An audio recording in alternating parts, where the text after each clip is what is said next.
Testing 1 2, testing 1 2.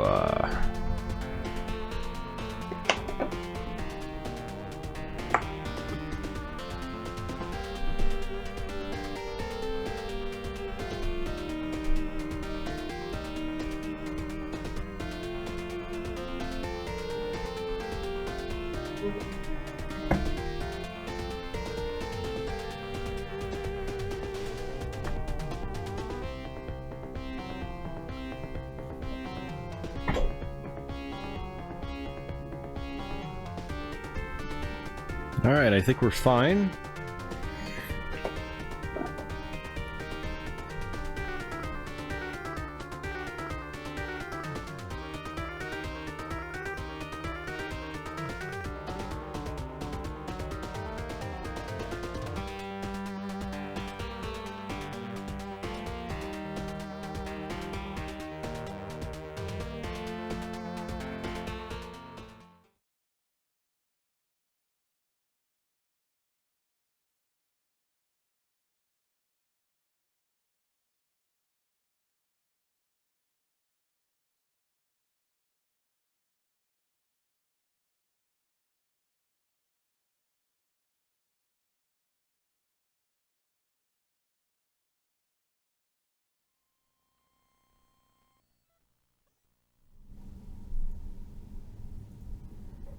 Hey everyone, welcome back to another morning stream in October 2017.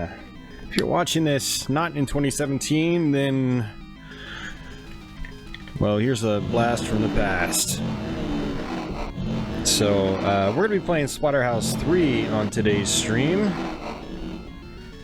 And I meant to jump into the game to make sure the crop was okay, but, oops. Oh well. So yeah, good morning everyone.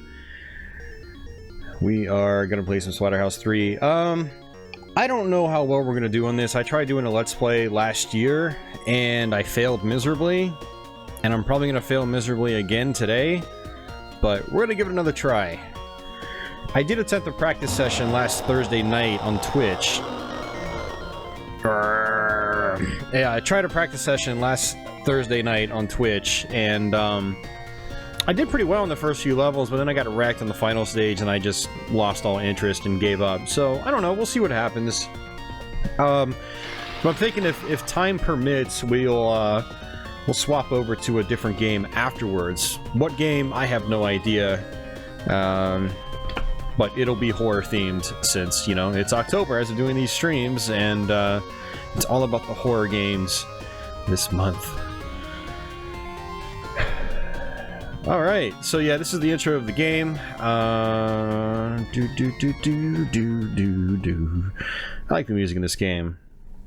So, as usual, guys, I gotta do the obligatory Patreon shout out. Actually, I need to update this list because we lost 1 or 2 backers recently. So, but if you're still on there, there you go.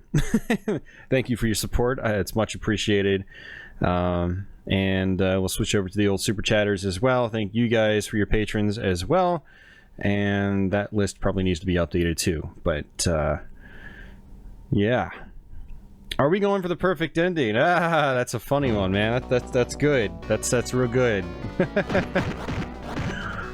Actually, I think the crop is just fine because I was doing this over the weekend. I could potentially do Undead Line, Andy. I was thinking Splatterhouse 2, but Undead Line could work as well. You guys could see me get destroyed in that, because it'll be a while before we do a Let's Play of it. So, yeah, you know what's actually kind of cool about this game? I just found out that if you beat levels within a certain time limit, you go to a secret level, and you can do that up to 4 times in a playthrough. And the secret level is just like this straight shot where you just destroy some enemies, you get a bunch of power-ups and extra lives and things like that. And I thought that was kind of cool. I had no idea that existed in this game, so, you know, 1 extra point to Splatterhouse for that. Splatterhouse 3 for that. Alright, so... Alright, so let's go ahead and jump right in. You come here to learn from the master. I am no master at Splatterhouse 3. No master here, unfortunately. But we will try. We will try our damnedest. Maybe not our damnedest. So it's Splatterhouse 3, you know, obviously, I'm sure most of you guys already know, it's a beat 'em up versus like just a side scroller, Altered Beast or Kung Fu style game, Kung Fu Master style game, like the first two games were. And Paku Graffiti actually was kind of the same way, just slightly different. But Splatterhouse 3 is an all-out beat 'em up. It's got a Z-axis, you can move up and down now. Unfortunately, it doesn't have a lot of combinations, so things get repetitive very, very quickly in this game. And the story is also kind of wonky. I mean, the story has always been, I don't know, a little out there, but in this one in particular, it just becomes quite uninteresting a few levels in.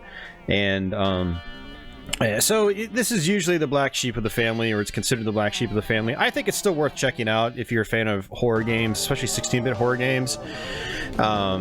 But, you know, don't expect to be blown away by it, but I think it is still a fun game. I do like going back to it every now and then. So what we're going to do is we're going to try to get to the boss as quickly as possible. And to do that, you want to save as much time as you can. And in between rooms, you know, the story plays out and so forth. It actually can be pretty creepy in the beginning if you're unfamiliar with the game.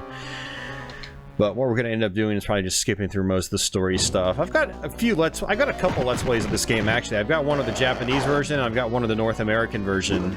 And, so if you guys want to see the story, feel free to check out those Let's Plays. One way to pause the game without burning up time is just by pressing start. When a room has been cleared, it pulls up this map screen, and it basically just pauses your timer. And then this allows you to sort of just sit and be like, okay, you know, what path do I want to take? I know going that top right path will sort of teleport me across the mansion, but I'm going to do things a little less conventionally for myself. Usually I go through those yellow doors, which usually gives you power-ups and things like that. So, you know, attacks in this game, again, very basic. The best attack is pressing back forward and then attack, which does this roundhouse spinning kick. It's extremely powerful, and if you want to mow through enemies really fast in this first level, that's exactly what you want to do. You can also grab enemies like so. Not really worth doing. You really just, if you're trying to, you know, save time, it's all about that roundhouse kick. You can also switch into your special form, which makes you extremely powerful. It uses up your POW meter down there in the bottom left-hand portion of the screen. And there's a couple of moves you can do in that mode as well, which are extremely powerful. So I kind of like already thought of a game plan in my head. I'm basically just trying to come up to these places. And let me transform as well. Take these guys out faster.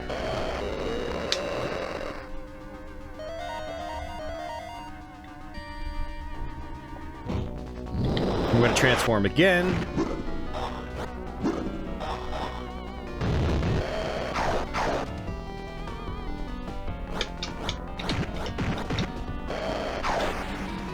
So doing back forward, and B, we'll do this move right here. It does a lot of damage as well.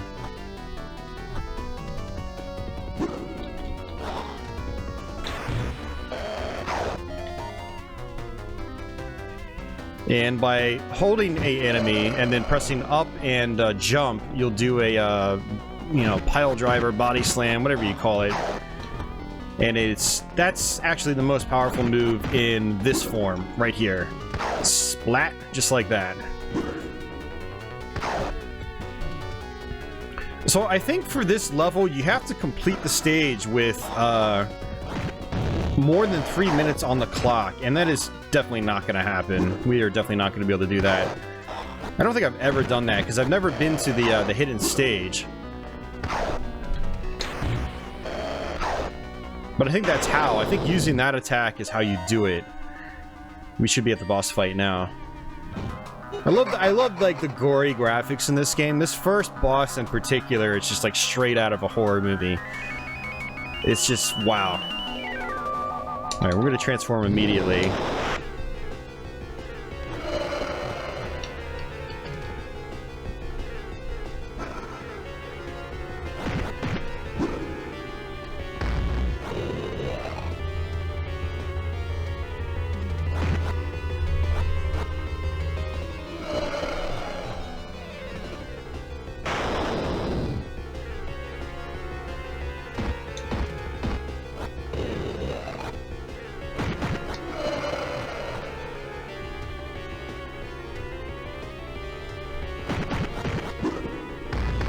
Yeah, so that was a major missed opportunity by sort of squandering my special ability, my special meter. Because you do so much more damage with it. This boss should have been dead already, but I wasn't able to catch up with him.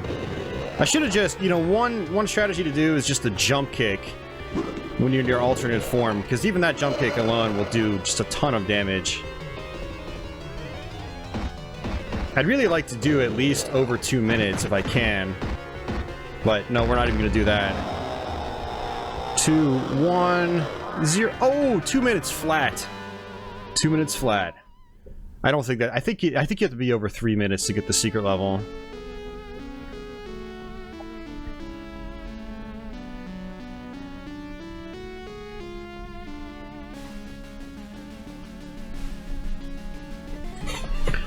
Mark, I've already done Dracula X on stream. I did it a couple months ago, actually. It was a daytime stream. I think I might have told you about that, actually.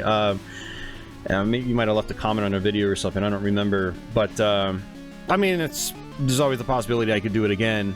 But we'll see. Hey, Boss and Burf, what's going on, man?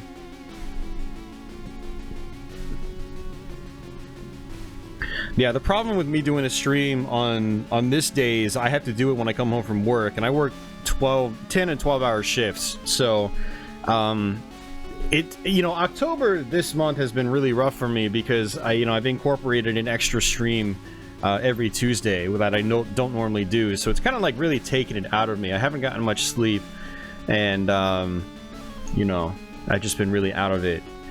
So, you know, Tuesday morning streams, it's something I might still do occasionally. Like I said, I did that Castlevania stream a few months ago on Tuesday morning, and it worked out pretty well. But I don't know how frequently I'm going to do that because it's hard on me.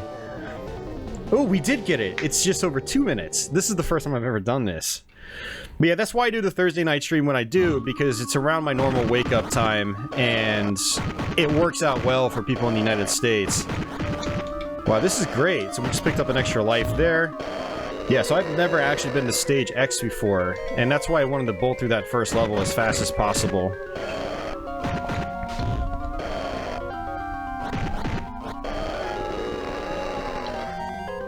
There we go.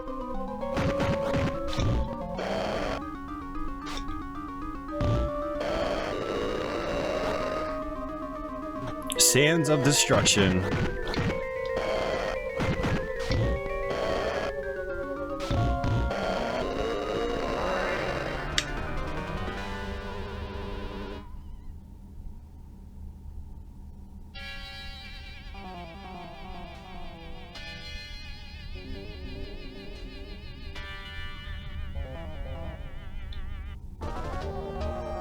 Alright, Stage 2. So one thing that is cool about Splatterhouse 3 is that the story progresses in different ways depending on how quickly you go through the stages.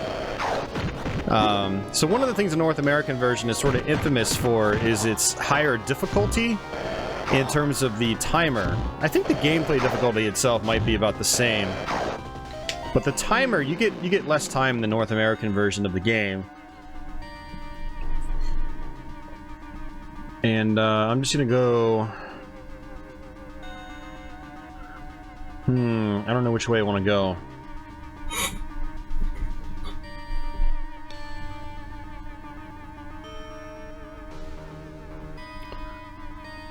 Because I usually just go straight down, over to the left, and then down again.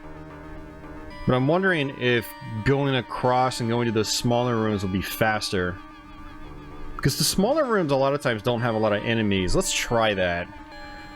So we'll go to the left.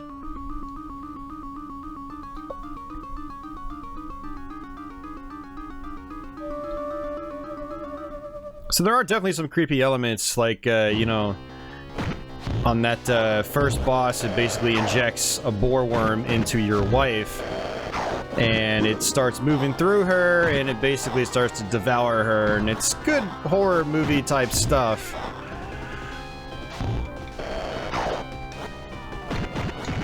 And that's one of the things I really like about the earlier parts of Splatterhouse 3. I feel like the later parts, the story just kind of like falls flat on its face. Becomes very goofy and whatnot. Oh, extra life. Well, this is good to know. I didn't know that was there. These hands can be kind of annoying as well. So we're gonna go straight down here.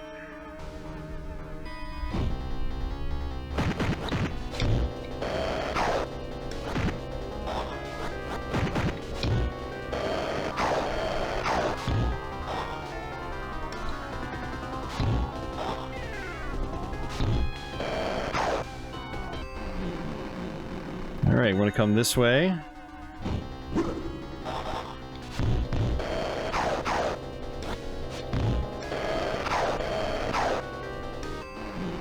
And straight down. We're just gonna keep going down now.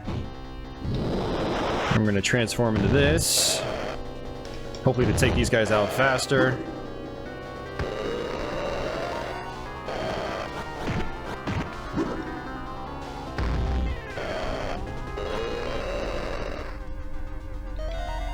Gotta grab both those and just continue going down. And then to the right. I'm going to transform again, just like so.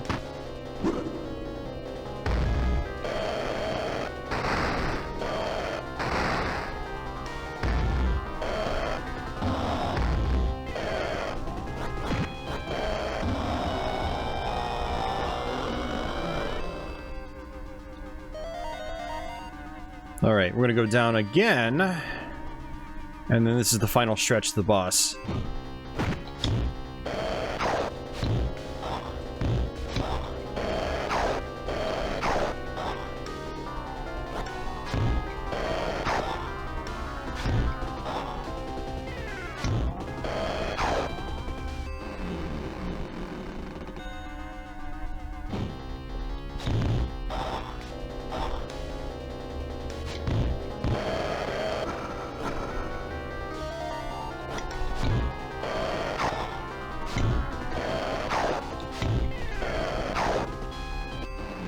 Wow, good time.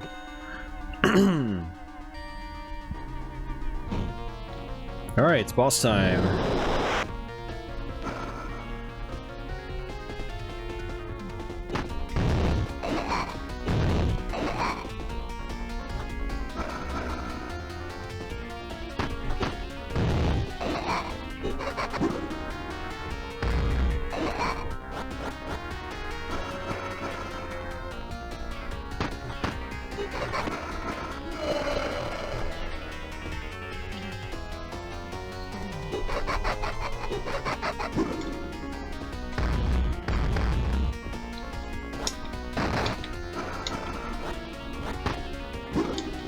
Good. Got at least one of those off of him. Alright, this guy could be a bit of a pain. Oh, wow. Let's see what happens here.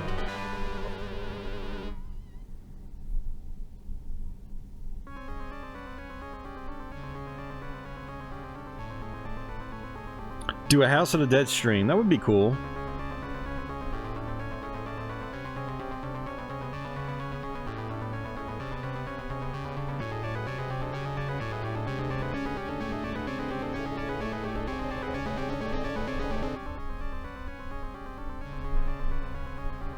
Yeah, Carnival was a cool game, but it was insanely difficult. And, you know, it was a quarter muncher, whereas House of the Dead, like, you could really get good at that game and just blaze through it on one credit if you were really solid. Wow, we got the stage X twice! Twice! I've never done that before. I've never gone through those levels just that fast. That's great, man. So it looks like you don't get this power carried over to the next level, so you might as well just use it.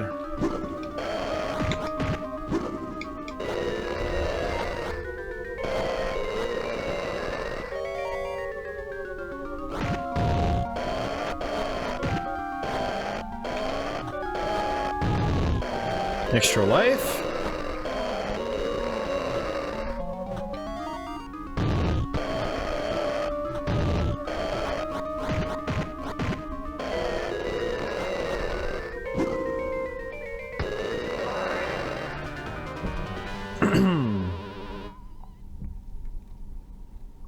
That actually helps us out a lot. Well, I mean, Splatterhouse on the 360 is a modern game, so, I mean, you can really only expect so much. So I like Splatterhouse 2010. But I mean, it's a good 6 to 8 hours long, you know, on a first playthrough especially. So it'll wear on you.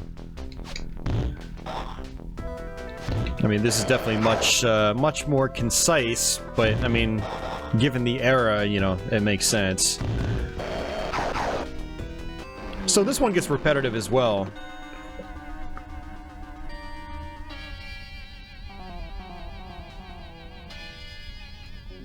Yeah, I still want to pick up a copy of the PS3 version of the 2010 Splatterhouse. After running through it twice now in the last, you know, 2 months on 360, I want to go through the PS3 version and see how it stacks up performance-wise.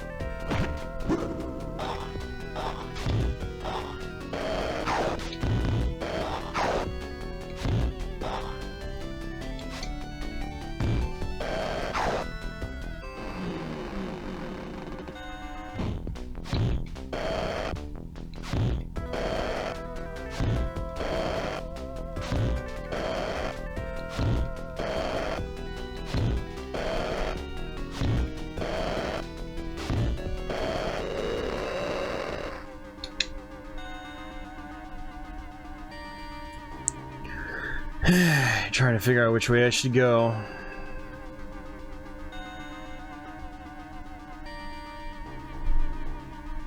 I don't know. We'll take this way.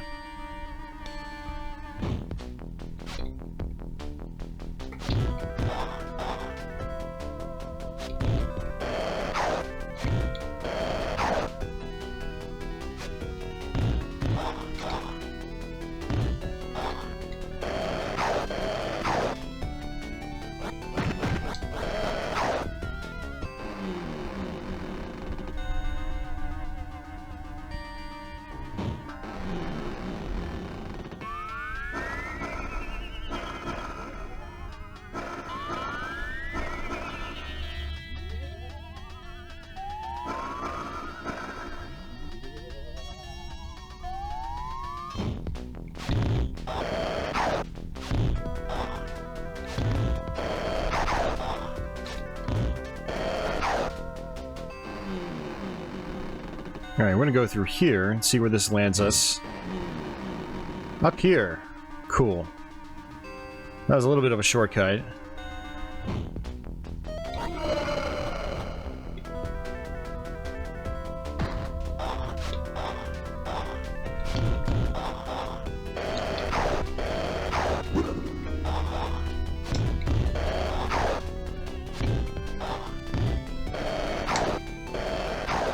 You see how I'm just going to be relying on this move for the rest of the game.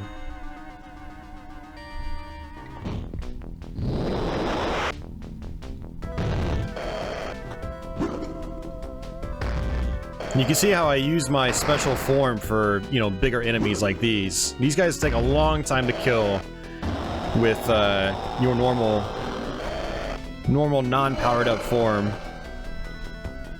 But you notice that there's power-up orbs on the floor. I want to save those because whenever you finish a room and you're currently powered up, that meter depletes completely. So you want to wait until you're done and then pick these up. And that way I can use my power without potentially sacrificing it for the next room.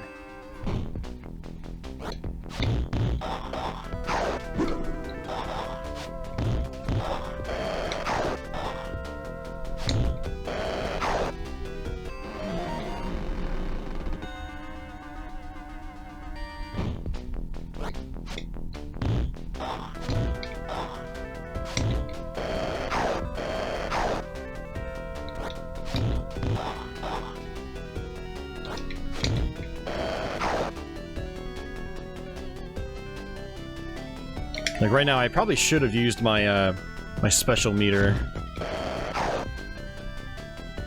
That's okay. We got a little bit of time left. I need to do this under 2 minutes though, or have 2 minutes left on the clock, and I don't think it's gonna happen.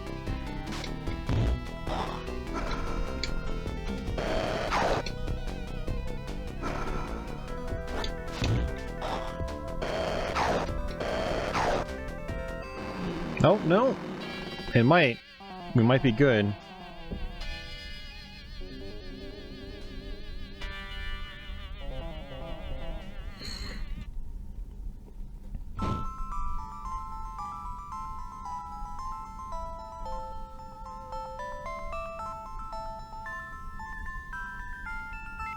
Yeah, so there's a lot of really good elements in this game that I like, you know, in terms of the horror, you know, elements. But I feel like after this point in the game, it just sort of goes downhill with its visual design and the, you know, the outright horror elements. Let's see if we can pick this guy up. Maybe just jump kick him over and over.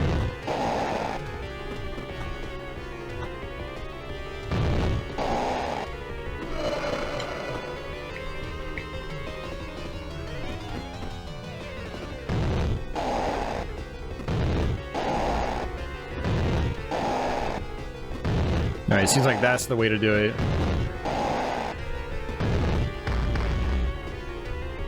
Done. No, Valthar, we're playing the Sega Genesis version on the original Genesis console.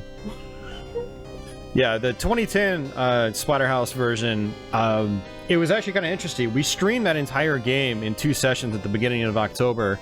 And I showed off a little bit of those Splatterhouse games there just so people could see. And it was brought to my attention, they reworked the cutscenes on that. They redrew the cutscenes, which was kind of interesting. So, just a wild hunch, but I'm gonna guess it's so they didn't have to pay the original actors. The original digitized actors. Just a guess. I can't think of any other reason why they would chop it out or redo them. Okay. This is where the story gets dumb, so we're just gonna skip through it anyway. Rick goes to the basement to get some bread and whiskey. Wow, 3 stage X's, man. I mean, 1 was enough for me. 3 though, man, that's awesome. Yeah, so the stage X is basically the same every time you play it. I mean, a couple of the enemies might be different.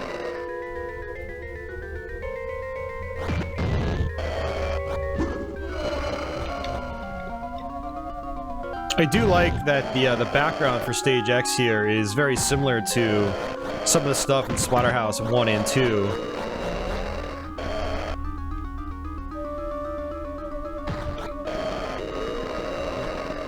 There's an extra life. Ooh, 2 extra lives. Wow.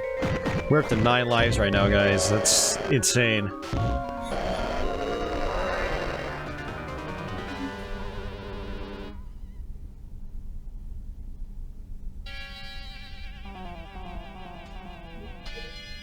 Oh, they rewrote the text in the 360 or the 2010 one. Really? Oh, I need to go through that game again to compare the story. Or I should probably just watch a long play on YouTube.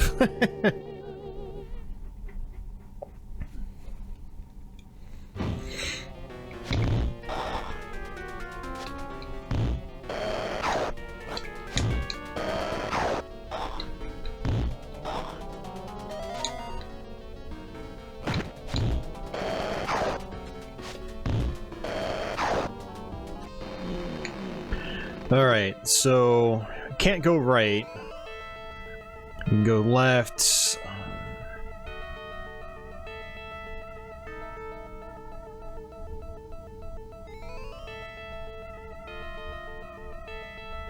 This is a tough one.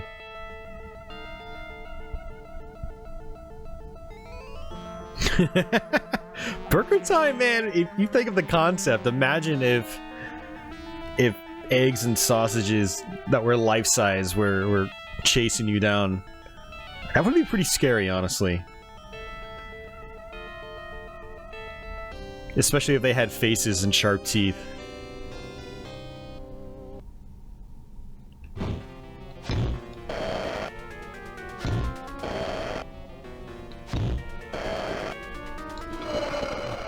Yeah, these guys dish out a ton of damage. So we're gonna jump kick them.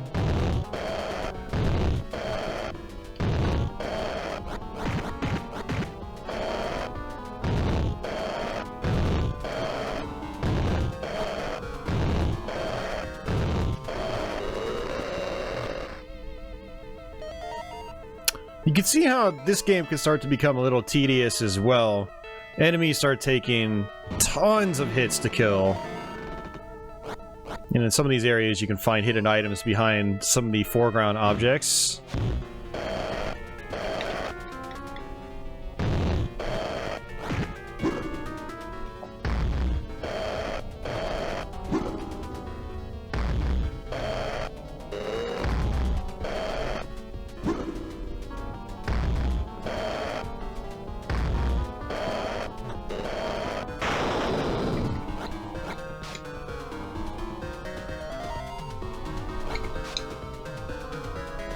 You know, it'd be nice if you could stop jumping.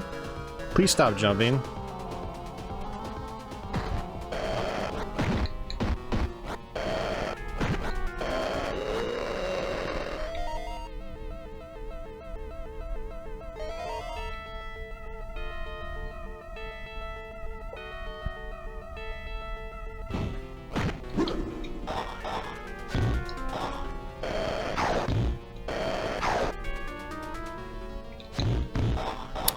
Judson, it's kind of hard to remember the first boss of Splatterhouse 2 in Deadly Spawn if I have never seen Deadly Spawn.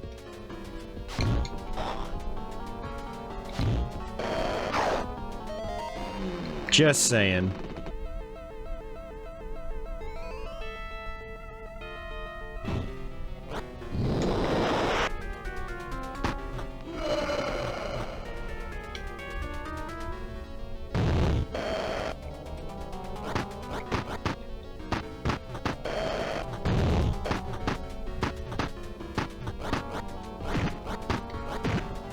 Now these guys block a lot.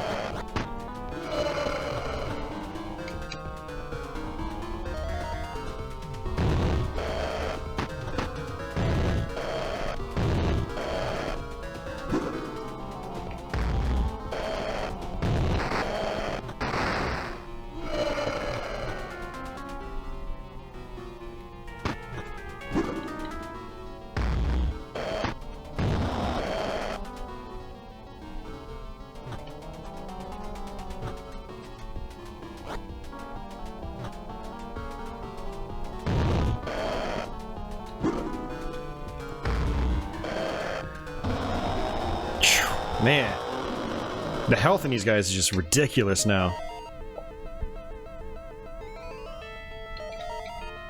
Alright, so we're just gonna go straight ahead. This might be one of those like phantom rooms. Not phantom, but like poltergeist rooms where it's just like furnitures moving around and whatever. Let's see. Let's hope. Yeah, it is. So rooms like these, the objects usually don't do a lot of damage to. They do a tiny bit of damage. They're mainly just there to slow you down, but I think if you can get through them without getting hit too many times, they're actually good routes to take.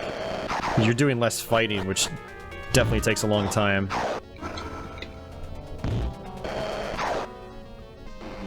And straight down.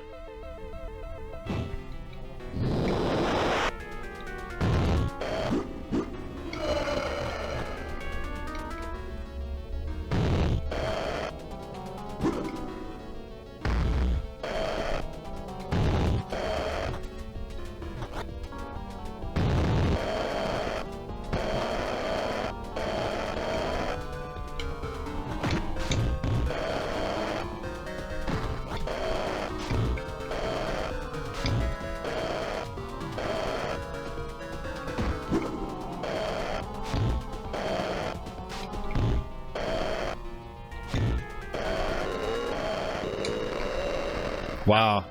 It's actually putting me on edge a little bit. And then...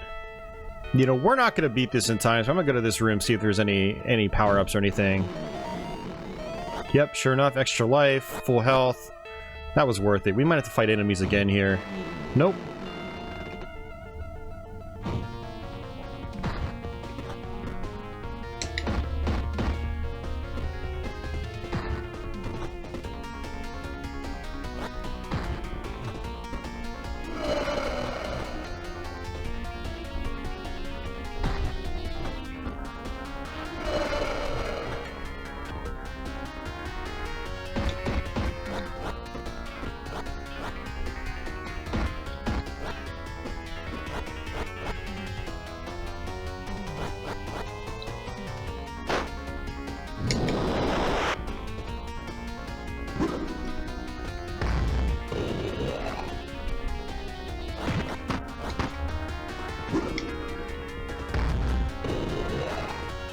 So as long as we can beat the level without, you know, going under 0 on the timer, we'll be good. And that's it.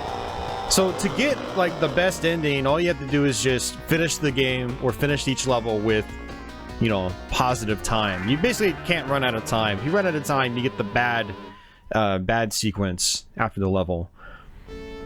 But if you beat the game, if you beat the level fast enough, you can also get stage X, which is how you rack up lives and things like that. So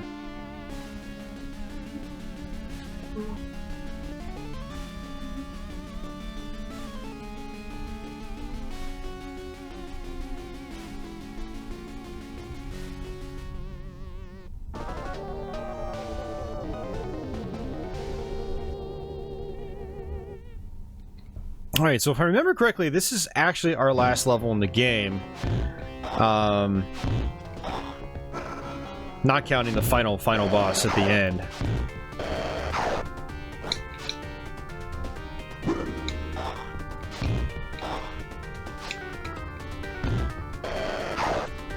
Pretty sure this was the last one. This is a pretty big level. Really no quick way through it, unfortunately. So we pretty much have to go right.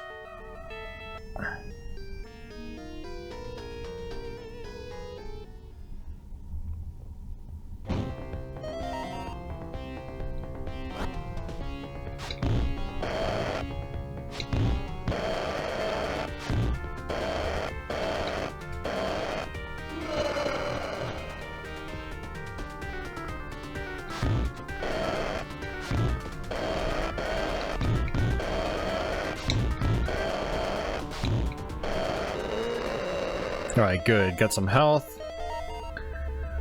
Alright, so we're gonna have to go up.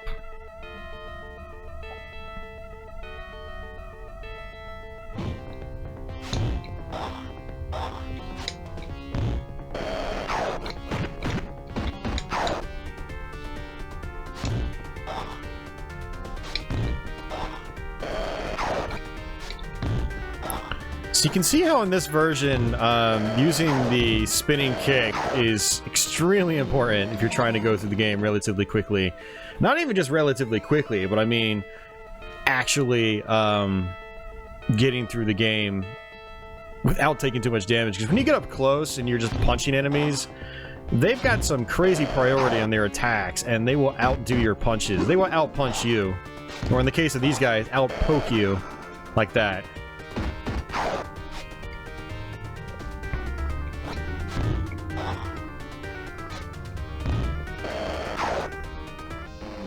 Okay, so we don't need that because we're already maxed out. Let's go to this small room up here and see what happens. Because that'll take us to a much longer stretch.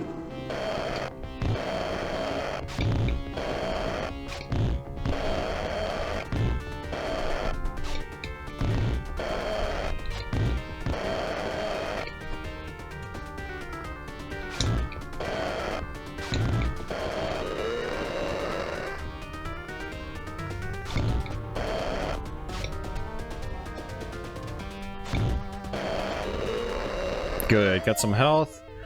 And I think if I wanted to, I could go left and go down into that yellow door, and it's going to teleport me across. But I'm good on lives and my power-up meter, so I'm just gonna keep pressing forward the normal way. Oh, look at this! This is where Stage X is located. I had no idea. And that is one of the cool things about Splatterhouse 3 is a lot of times you'll formulate a route that just works for you. But there's a lot of rooms in each level, so like, you know, here it's well over 20 years since I first played the game and I'm still discovering some new things about it, which is really cool. That's definitely one of the nice things about Splatterhouse 3. That's a weapon right there. The weapons really aren't all that useful in this game. Your main spin kick is much more powerful. And we got an enemy. There we go. We got a straggler.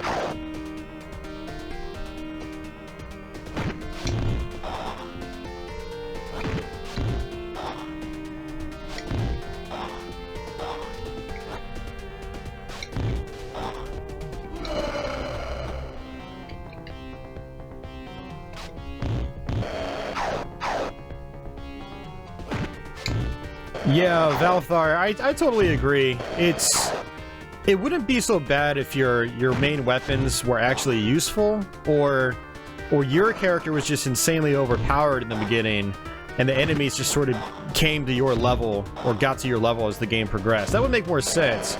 But you start off about even with the enemies, and then they just get significantly more powerful, and I think that was the wrong way to approach damage scaling in this game.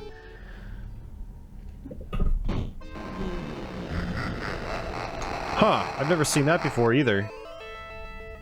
That was cool. Shadow Rick.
Alright, this is probably a bad idea, but we'll try it anyway. Just because there's an extra life here.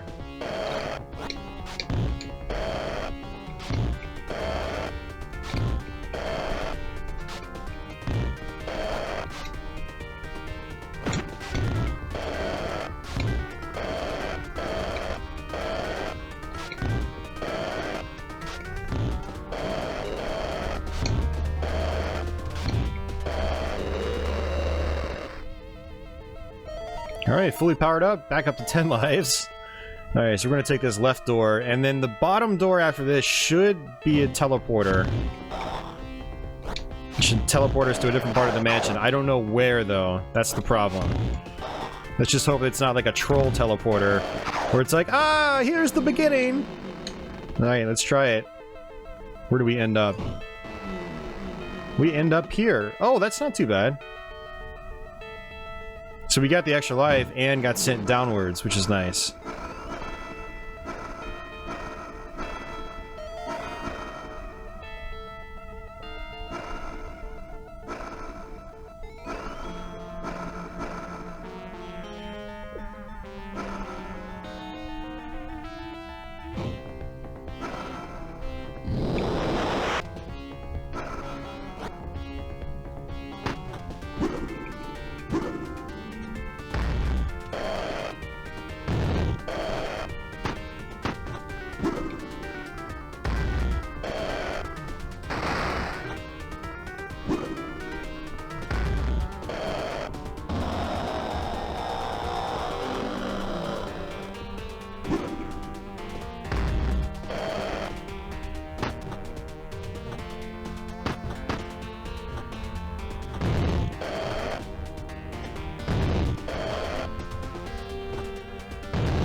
Wow, another extra life.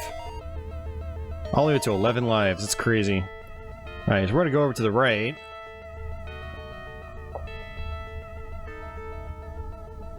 Out of the 3 Splatterhouse games, is this my least favorite one? I don't know.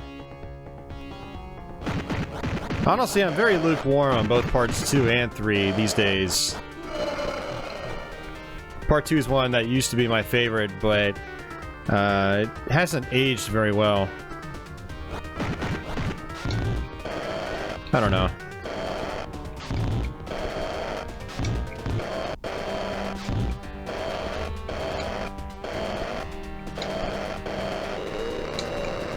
Honestly, I'd probably put, God, it really depends on what kind of mood I'm in, to be honest with you. After all the trouble I had to go through to beat Splatterhouse 2 last year for a Let's Play, I don't know, this is kind of refreshing. And if I want that simple side-scroller experience, I just play the original arcade game now, because that's easily the best.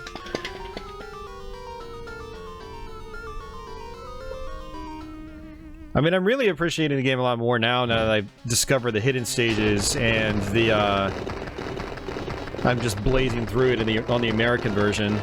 Although I don't think we're gonna get the best ending, because we only have 2 minutes. I guess we'll see.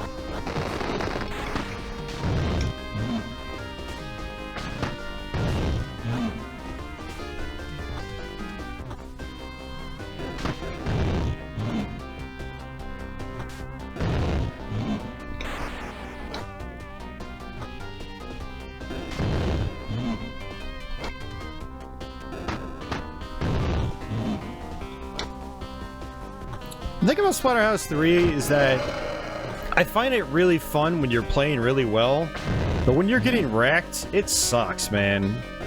Like, it really sucks. That's why I'm having a lot more fun with it now than I have in recent years, because I'm actually playing really well.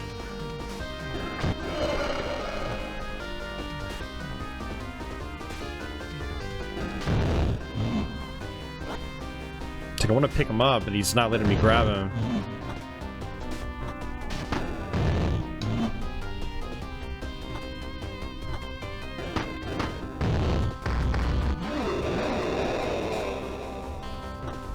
Face from Splatterhouse 2. Wow, we still did it.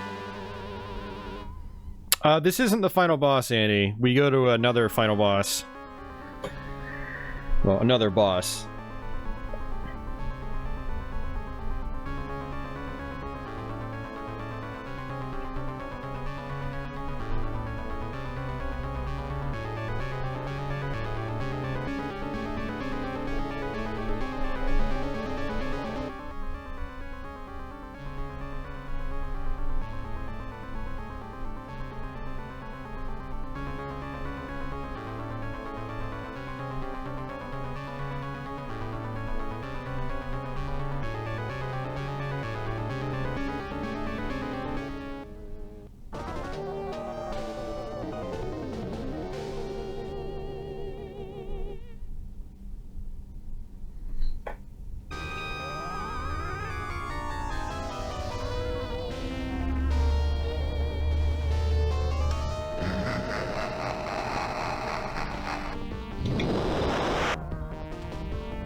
Yeah, so here we go. We got the actual final boss. And basically you kill this guy, and then it turns into the actual mask. And he's got some pretty deadly attacks here. But you just want to use this attack to make your life easier.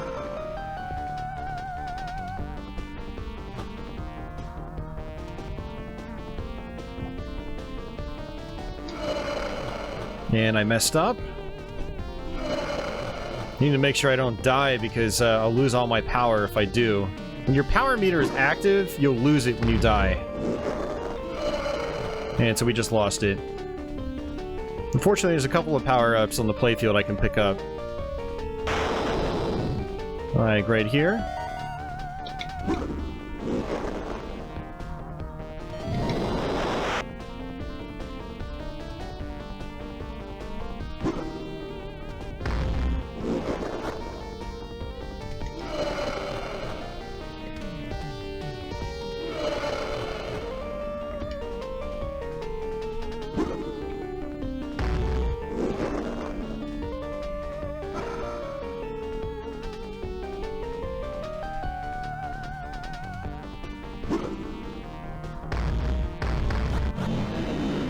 And that's it. Wow, we just destroyed Splatterhouse 3.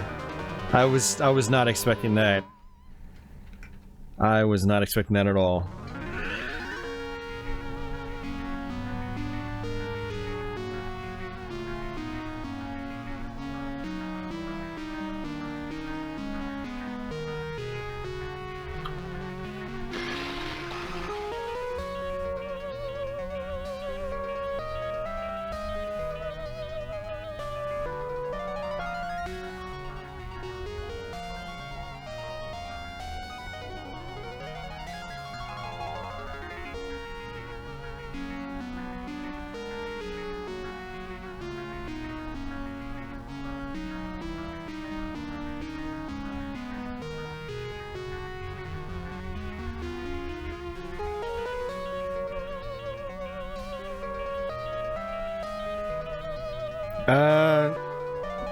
Not really, Andy. It was about an hour long. And, trust me, on a first-time playthrough, it's going to take you a lot longer than that.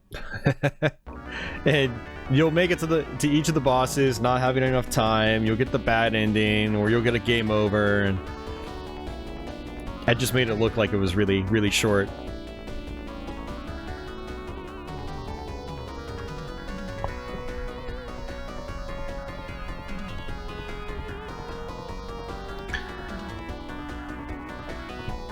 Yeah, it was definitely par for the course. I mean, just for games at the time in general, not just brawlers.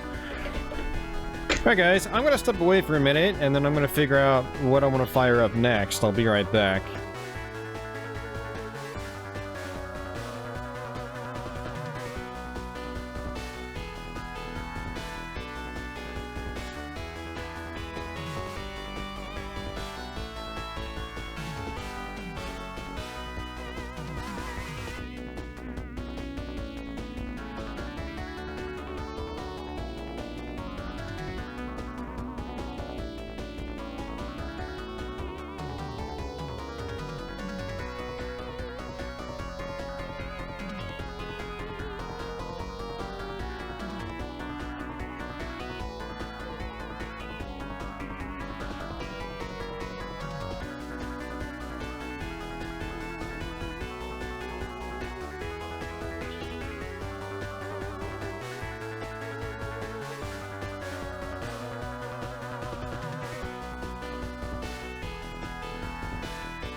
Yeah, there was a reboot in 2010 for PS3 and Xbox 360, and it honestly took elements from a bunch of the games in the series. It wasn't just like a straight remake of the original.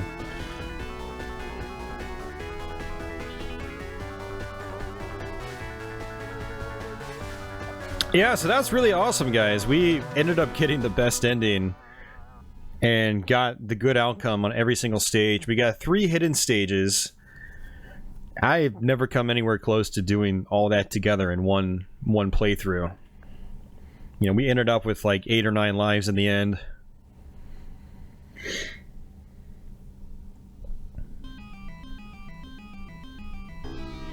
Alright, so the question is Andy still out there? And how much time does Andy have?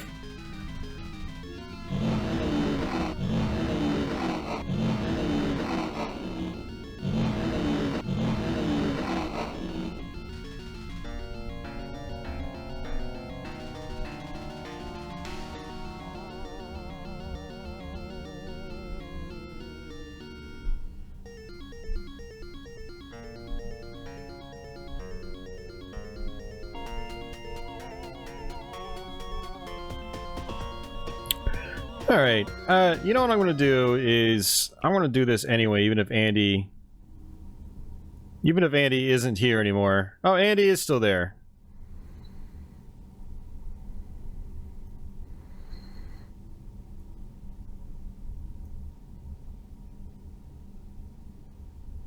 Hold on, we're gonna switch this up real quick.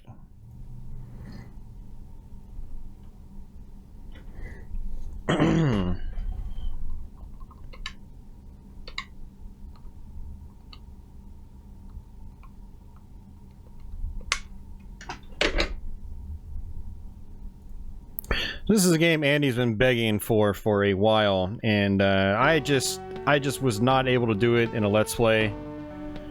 It is a very, very difficult game.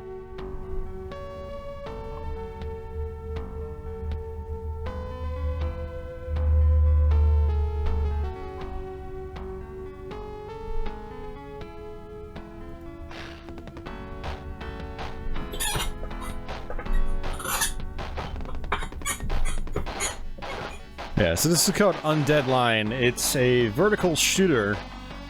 It was also released on Japanese computers back in the day, as well as the Megadrive. And it's import only, and it's insanely difficult.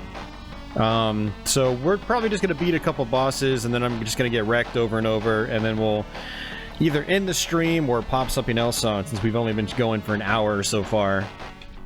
So again, this stream, the main purpose of the stream was to play Splatterhouse 3, but, you know, I added plus more to the title to indicate that we would probably do other things. When you play this game, you want to put Wrencha on. This is basically auto fire. If you don't have this on, you're going to die immediately, because I don't think I don't think anyone has hands of steel, at least not for how the firing works in this game.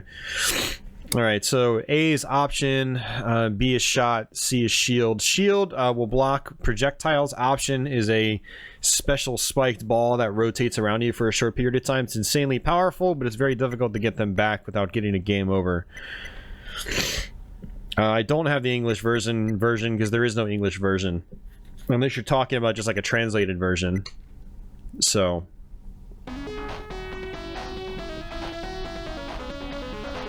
But no, I don't have a translated version, if that's what you mean. So we're going to start off with the forest stage. We'll probably go to the rock stage afterwards. And then I'll probably end up trying the drain. And then the other 3 stages I'll just get destroyed at. So yeah.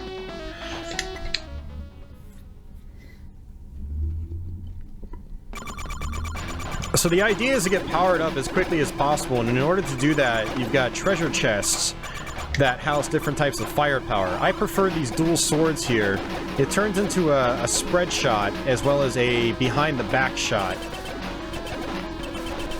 And this is really the only way I've found that I can get anywhere in this game without too much trouble. And you've got various power-ups here as well. Like this is a shield. I prefer to use the shield if I can. Gives you an extra hit point or 2.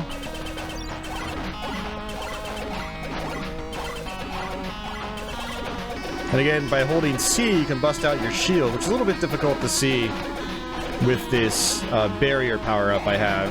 And there we go, so we're maxed out on firepower now.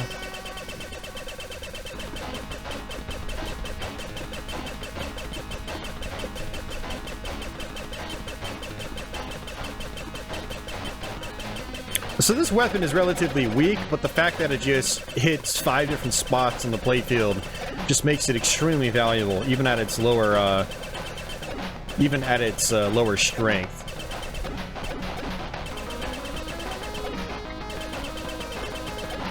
And if you keep hitting these treasure chests, they turn into diamonds. So if you're playing for score, you want to try to go for those diamonds if you can.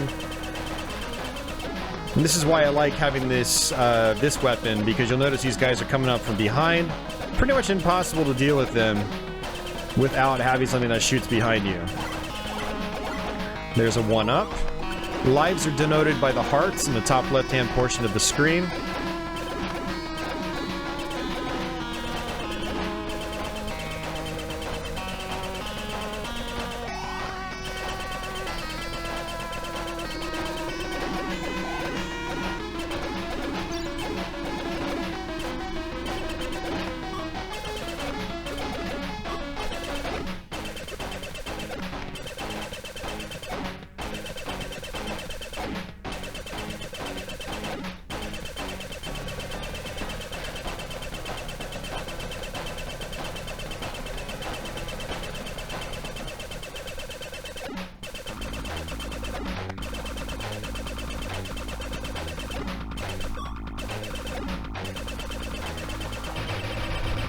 Alright, so here's our first boss. He basically has these rocks that rotate around him. You want to try to stay as far to the side as you can. And you kind of want to bait him in a certain direction. So if he's really low on the bottom of the screen, you want to bait him high.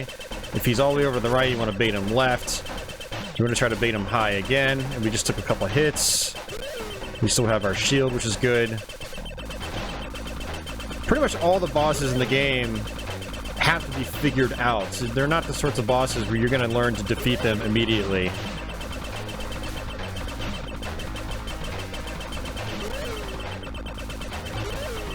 And that's it.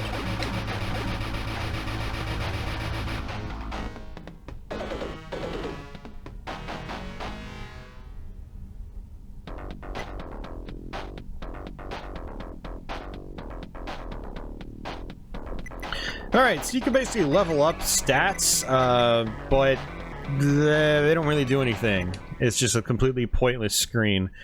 The nice thing about the screen is that it does offer a break between the really intense action. So I'm going to go with the rock stage next, because it's the next one I'm the most familiar with. I owned this game back in 2004-ish, 2004, 2005. And back then, I was pretty well heavily practiced on it. And I was able to beat this game consistently with this strategy, but that was a long time ago. You know, as of doing this stream, you know, we're talking 12 years. And, yeah, very, very long time ago in the grand scheme of things. And I don't remember how to get through this game anymore. I tried practicing on Twitch, but I usually end up giving up partway through. Because something just frustrates me. And we just died.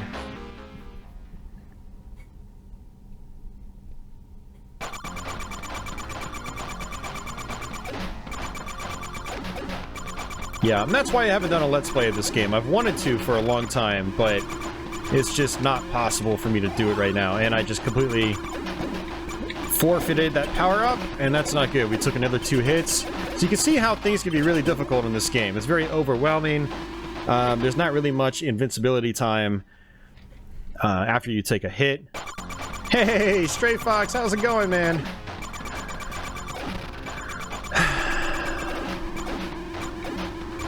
And, there we go. Finally got it.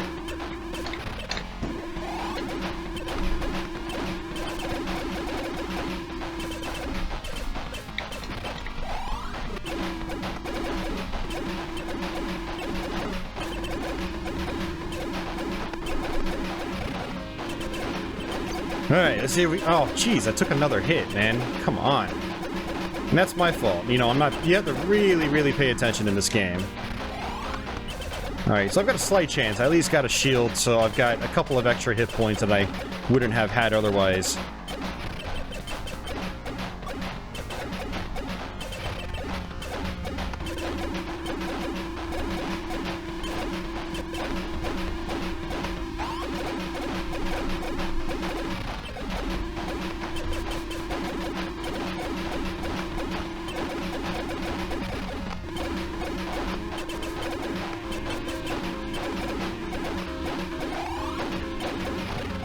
So one of the things about this game as well with how the power-ups work is that if you already have a shield, and so you've already taken one hit, but the shield is still there, but it doesn't have its full energy.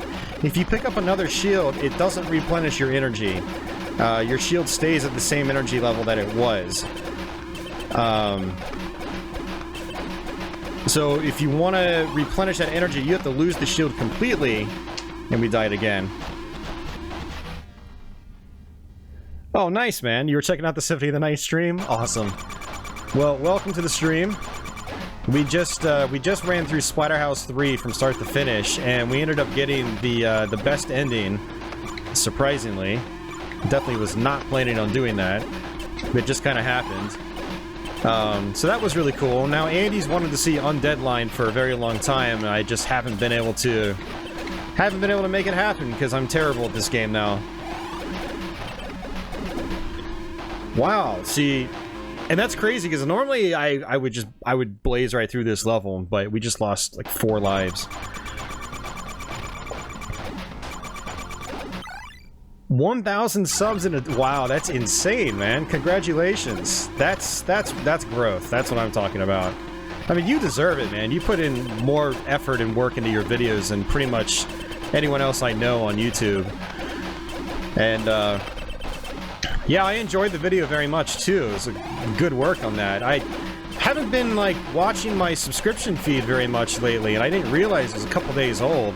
I saw it pop up in the sidebar, and it was like, new video by Strafebox. I was like, what? How did I miss that? Because it wasn't in my subscription feed from, like, today. But I found it, and I watched it, and it was great. So anyone that hasn't seen that, you should totally check that out.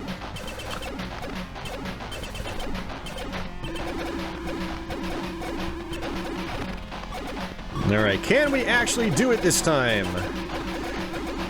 Can we? We should be able to. I mean, this is... To me, this isn't really a hard level. I mean, there's a lot going on, but... Oh my god! Why? Why? I forgot you can actually fall off the edge and die instantly. Ugh. I totally forgot you could do that. So Andy, I don't know if this is gonna last very long, man. I don't know if this is gonna last very long. Yeah, because you only get 2 continues. You know... Ah, screw it, we'll continue. Why not? Alright, we're gonna try it one more time.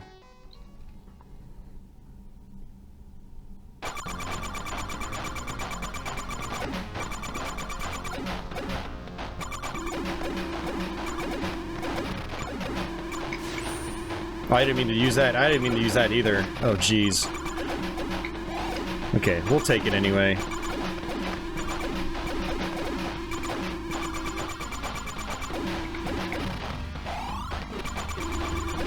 Not my favorite power-up, but, you know, it works. And it's interesting how on this level they turn into little dragons. Because normally on the first stage of the forest level, they're actually little eggs.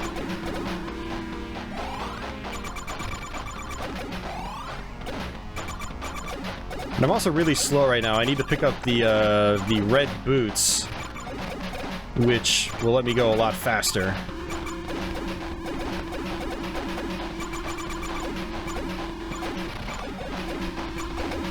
You gotta treat these things like you're playing Gradius. Nightmare, yep. Yeah, I haven't seen Firebird, but I know Nightmare. And, that was the first thing I thought when I first played this game back in the day. I was like, man, this reminds me of Nightmare. Because I don't have an MSX, but I had the Konami Antiques MSX collection on Saturn. So I got to play a bunch of those games that Konami released. Not counting the stuff I played on emulation, like, you know, some of the other Gradius games and Vampire Killer and whatnot, but Alesta.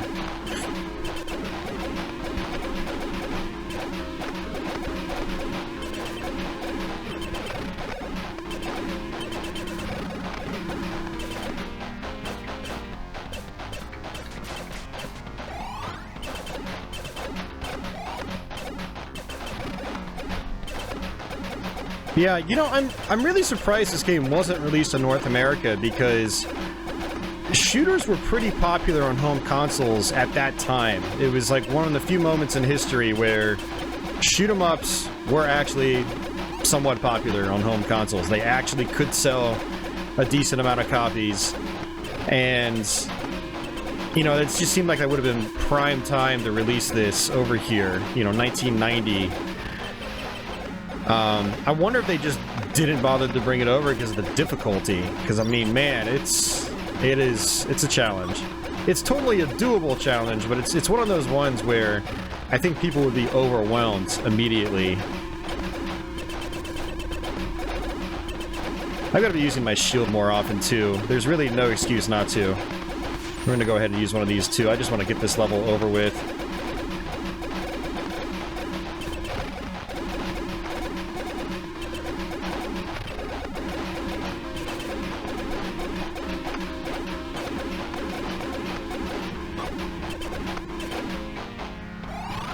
Lucky.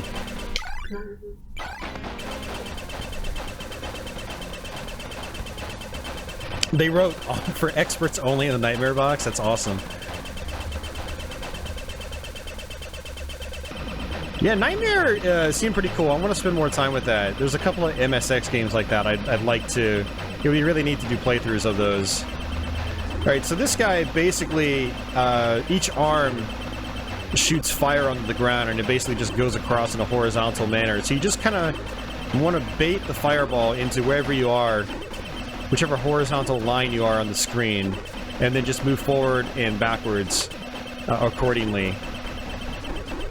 I recommend just sitting on one of these arms and just canceling out the other fireball. Like so.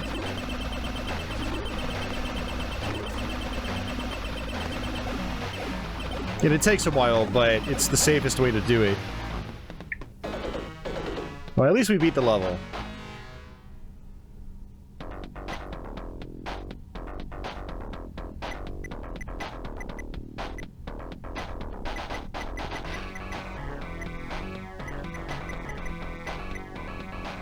Yeah, and again, like, I really don't think those stats, like, make any difference. Alright, let's try the drain. Unfortunately, I don't think your health refills either. Let's see. Yeah, your health doesn't even refill. So, I feel like I should just kill myself, but...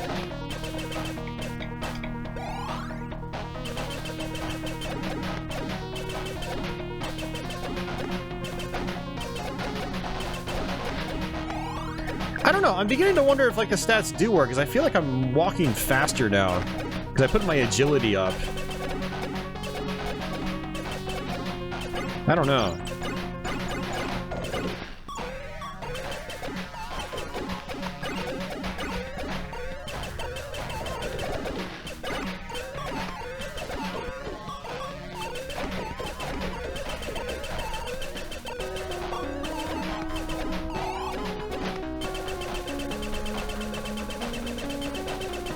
Andy thinks they didn't bring it over because it was balls hard.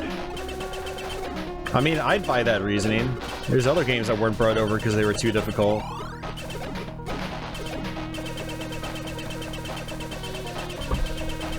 Alright, so what I'm going to do here is kind of hug the right side of the screen.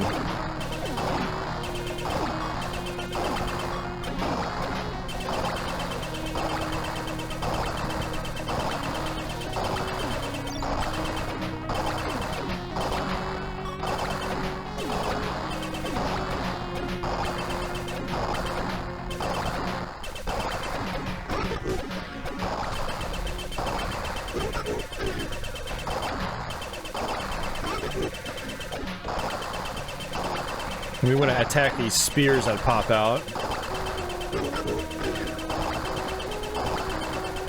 I probably should have just killed myself, that way I could get all my health back, but I figured if I have the shield, there might be at least a slim chance we could still get through things.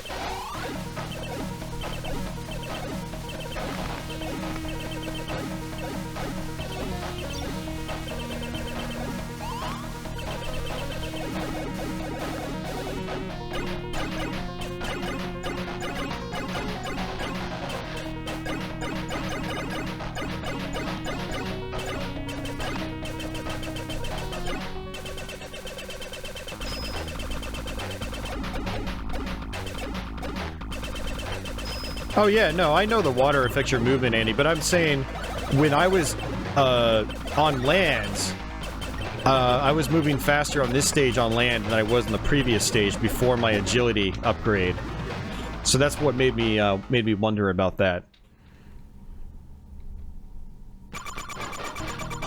Like right here, moving up and down, I feel like I'm moving faster than I was on the previous stage.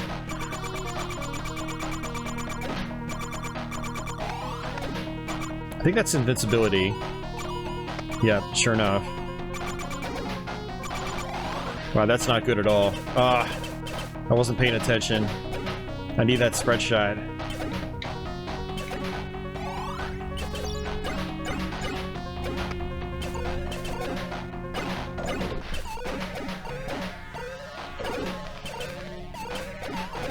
And I missed another chest as well.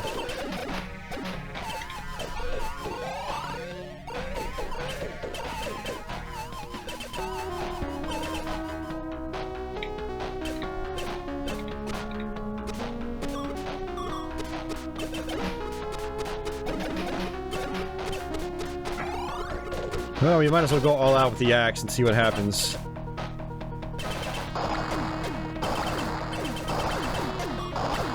Oh, this actually isn't good at all. So the thing about the spread shot is, you know, it's a spread shot. I can attack these things from the side. I can't really do that right now.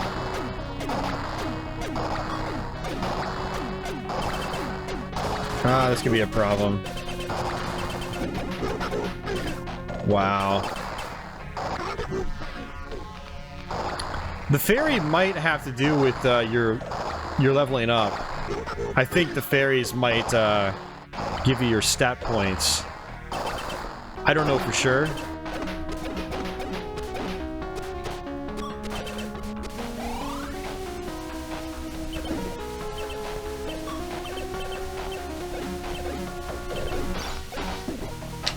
Wow. Yeah, that was my fault.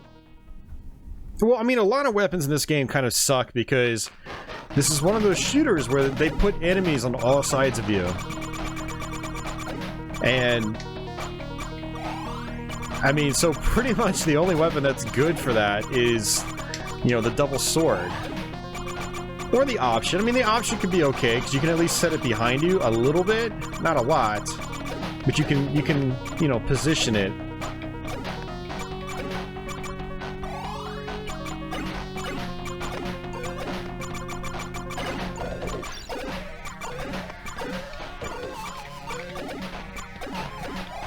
Wow, I'm just doing absolutely awful.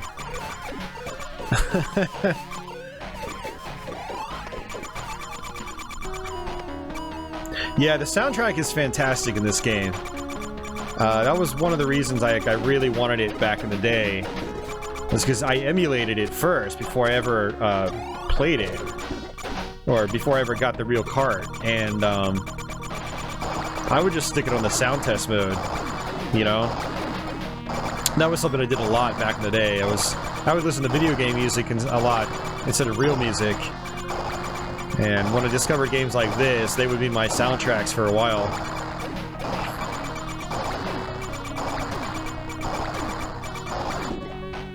Dead again.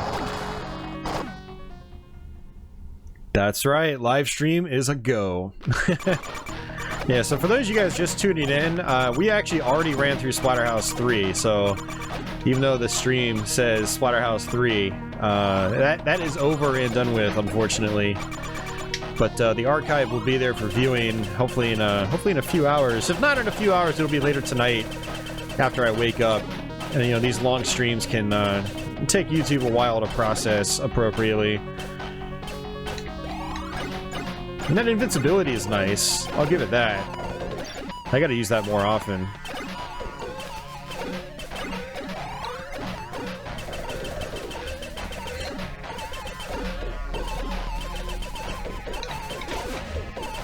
Dynamite clears all enemies off the screen. That's useful as well.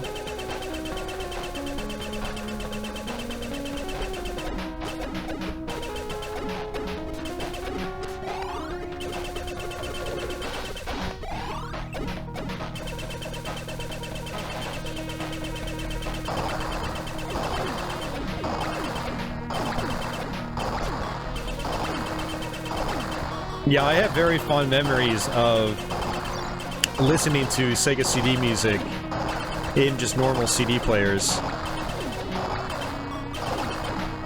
That was a great, great feature. I mean, not all games used, you know, the standard Red Book audio. You know, so not all games, you know, would appear in a CD player as, you know, CD audio.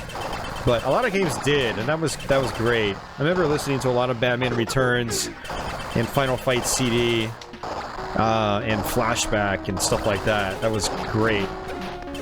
Sonic CD.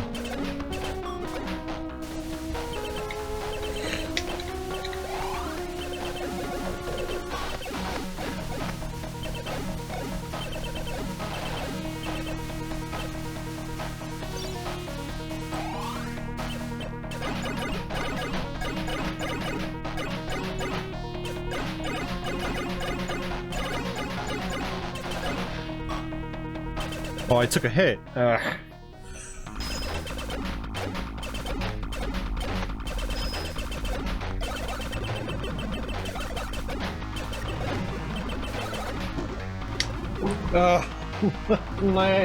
come on!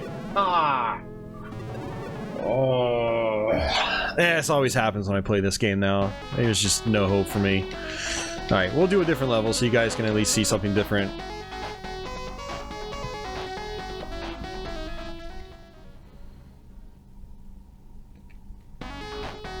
Alright, so we'll do, the Ruins is kind of interesting.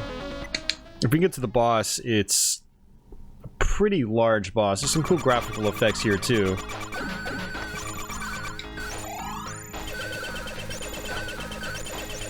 I think these windows are gonna shatter. Yep, just like that. Oh, look! It's Rick from Splatterhouse! Well, that's fitting.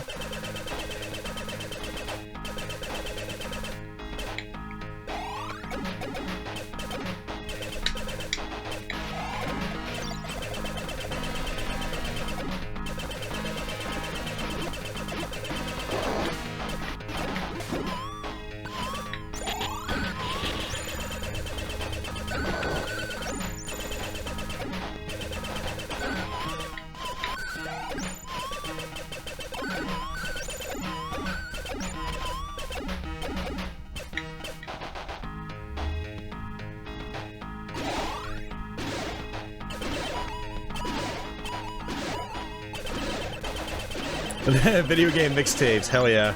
Yeah, I did the exact same thing. The good old days.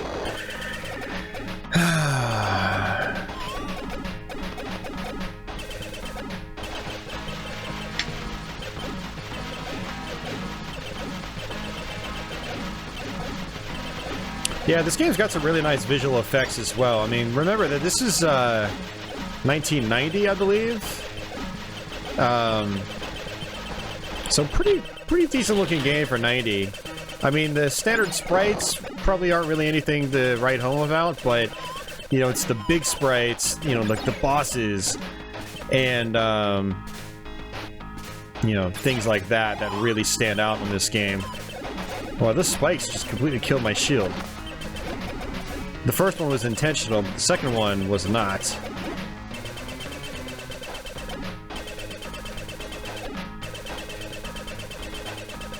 Alright, so we're probably gonna get wrecked here. This is our boss fight. But look at that. That's what I'm talking about. I mean, that is awesome for 1990 on the Megadrive nonetheless. I mean, and I don't remember what to do, and I'm dead.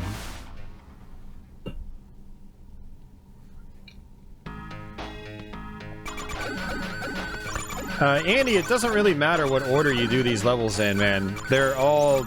the difficulty doesn't change. You know, that's one of the nice things about the game, is you can pick any level you want in any order. So yeah, it doesn't really matter how you tackle the game. I mean, I do feel like this speed has affected me. Like I'm walking faster now than I was on the fire level. I really do feel like I'm walking faster. Cynical, this is called Undead Line for the Sega Megadrive in Japan.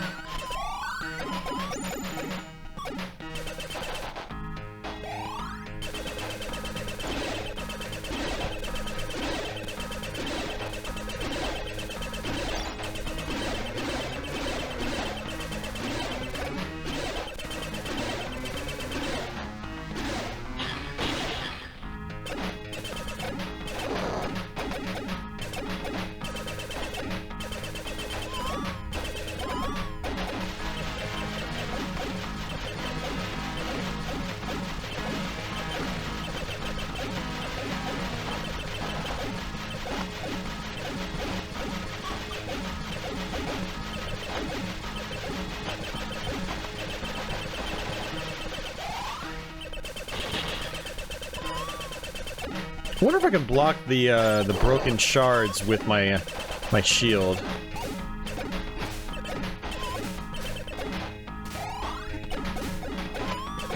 Yeah, that invincibility is pretty handy. I like that. I definitely need to incorporate that strategy when I've already got a full shield. That way I can, because like when you've got your shield and you've got invincibility at the same time, your shield won't take any damage, so you can just run through all the enemies on the screen. Twinkle Tail, I have not played it actually. I've heard of it, but I haven't played it. I'll have to check it out.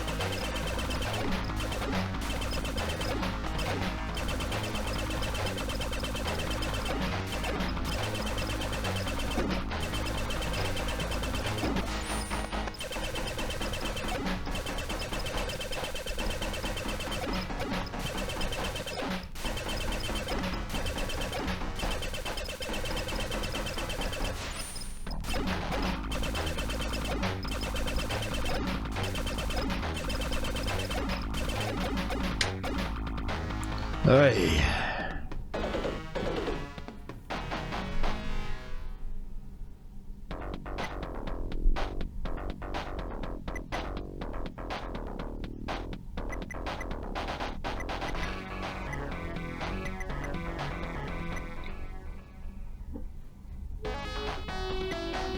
All right. Let's try the cemetery. I think it's a little more interesting than the cave.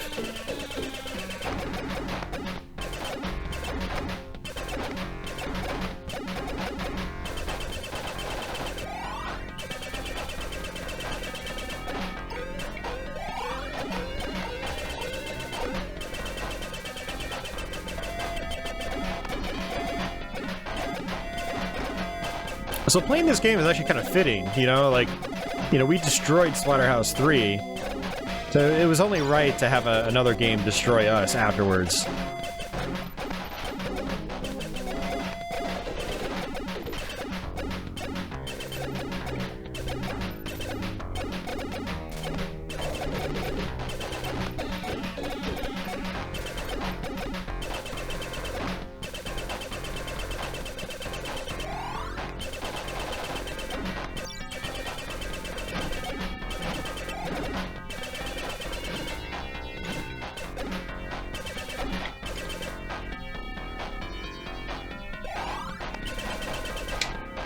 Alright, so this is one of the stages with a mini-boss.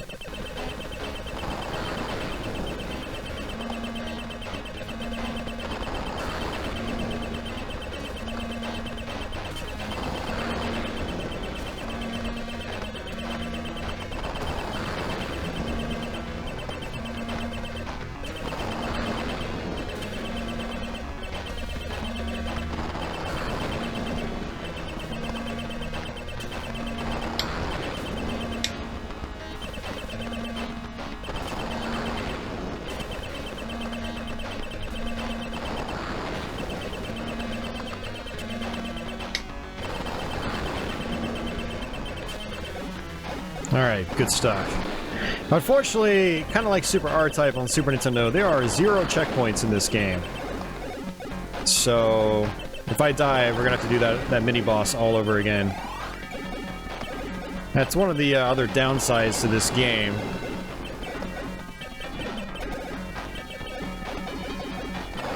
Yeah, one thing I like about this spread shot, though, is it helps induce slowdown, which really helps you in this game.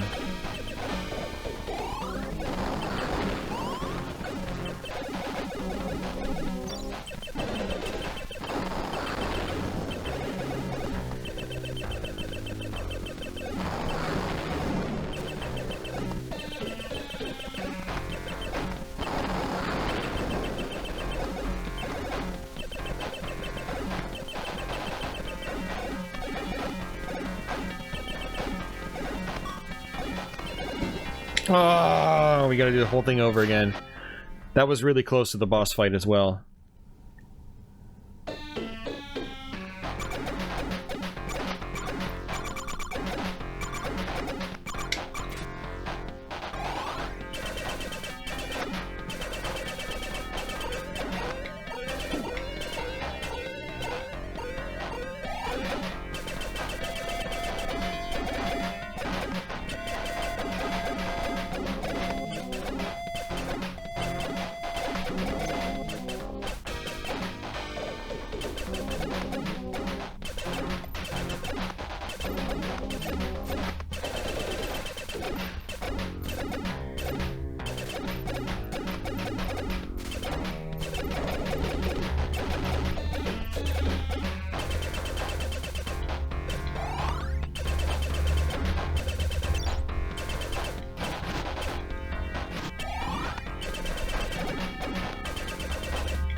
Ah, man.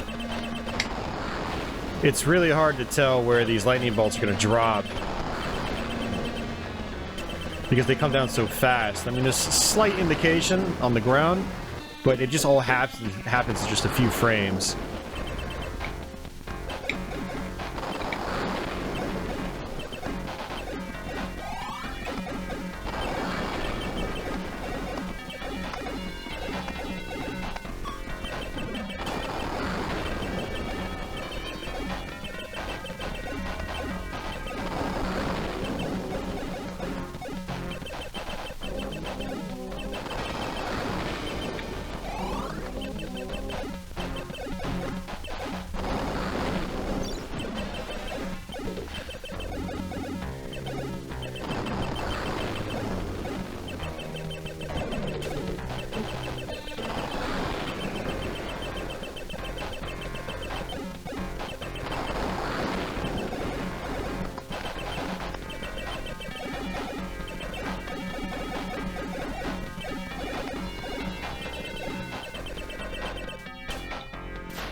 Alright, let's see what we can do here. A bunch of enemies are going to come out from the sides. That's what's good about having this spread shot.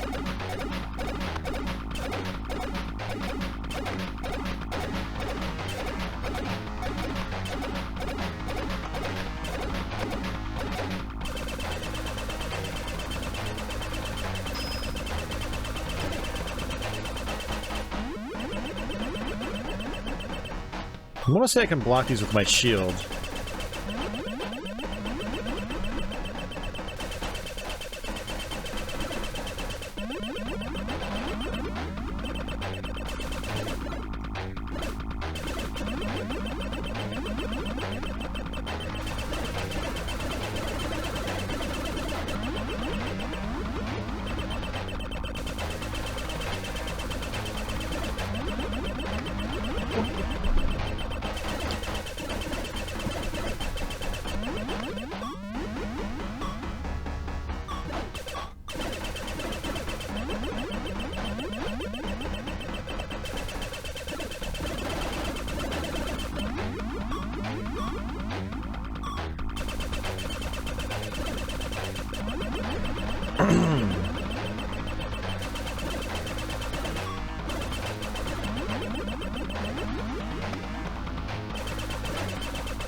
Ah.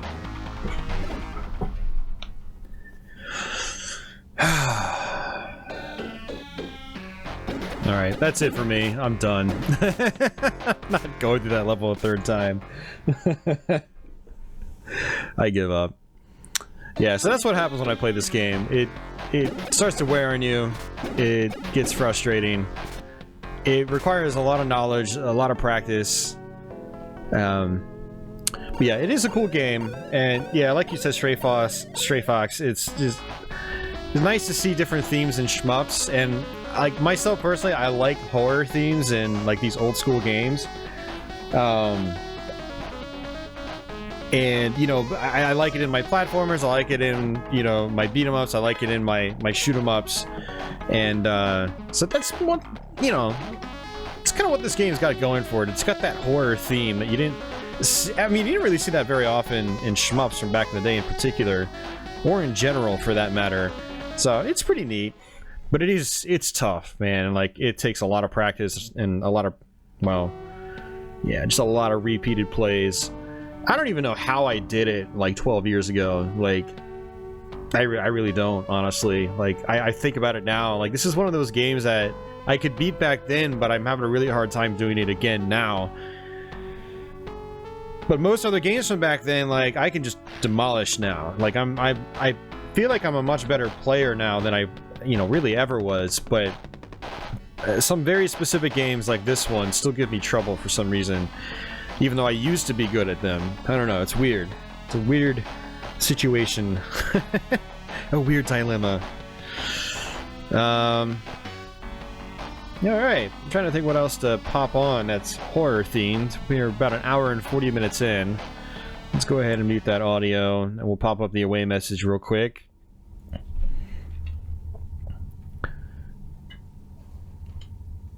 A Castlevania shoot 'em up. You know, I'm actually kind of surprised it hasn't happened. I mean, there's been Castlevania everything else, right? Well, I guess not really a traditional turn-based RPG, but... And there hasn't been a Castlevania racing game. A Castlevania shoot 'em up could actually kind of work, though, when you think about it. Alright, so we'll go back, you know, a little more in line with the theme of the stream. This will probably be our last game to play.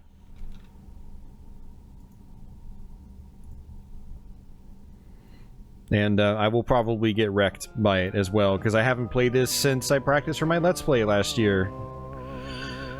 So it's been a while. Altered Beast is horror. A little bit sinful. Not horror enough. Decap Attack. That could work. I'm pretty terrible at that game though. I haven't put much time into it, so maybe next year we'll do Decap Attack. Yeah, that's the one I've had several requests to do, but I've never really put much time into it. Hey Tony, how are you doing?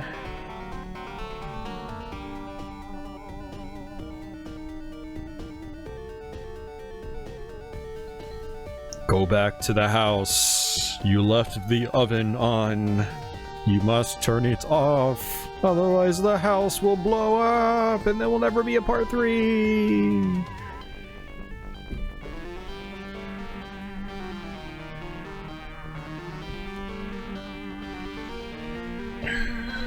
When did I do my Let's Play of Altered Beast? I think I had to do a re-record of that. I think that was before I got the FrameMeister and was doing 60 frames a second.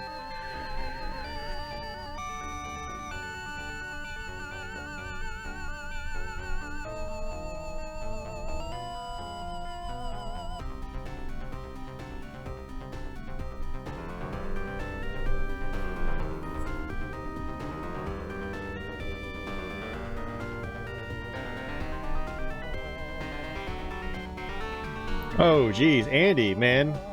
Thank you, dude. And you're welcome. I hope you enjoyed it. I know you've been asking about that for a long time, and I actually did try practicing for a Let's Play, but it was one of those ones I was like, yeah, I'm gonna have to do this some other time. You know, I was practicing for it back in July, even. That's why I was still somewhat familiar with it, but yeah, I just wasn't able to make it happen.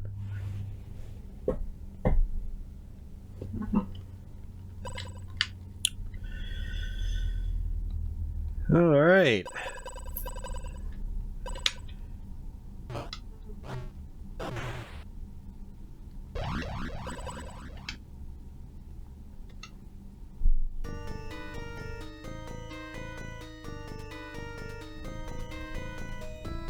Let's see how I can do this. It's been a while, you know? It's been a year.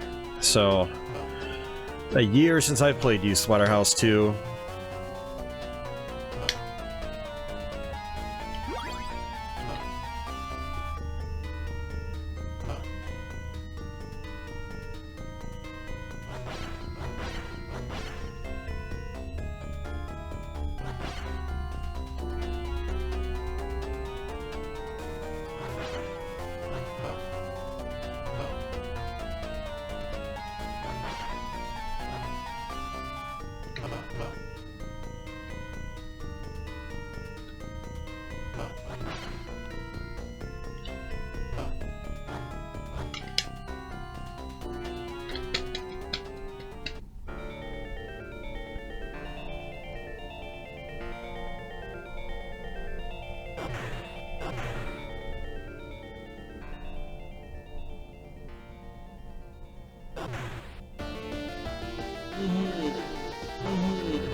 Alright, we got the Screaming Memes. I think someone mentioned them on, was it last week's stream? I don't remember. Oh, jeez, man. Yeah, I'm definitely out of it. Probably shouldn't. Wow. Yeah, probably shouldn't even be playing this game right now.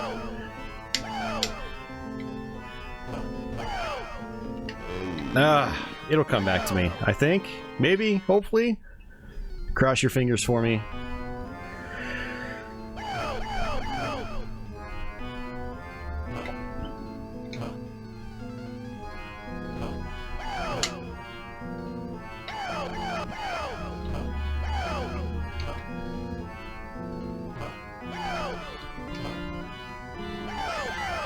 I wonder what playing Splatterhouse 3 on Game Master mode entails.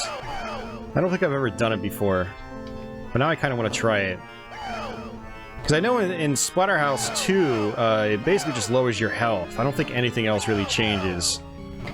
I don't even think it's like... I don't think they add more enemies or anything like that. I'm pretty sure you just... It's like one-hit kills.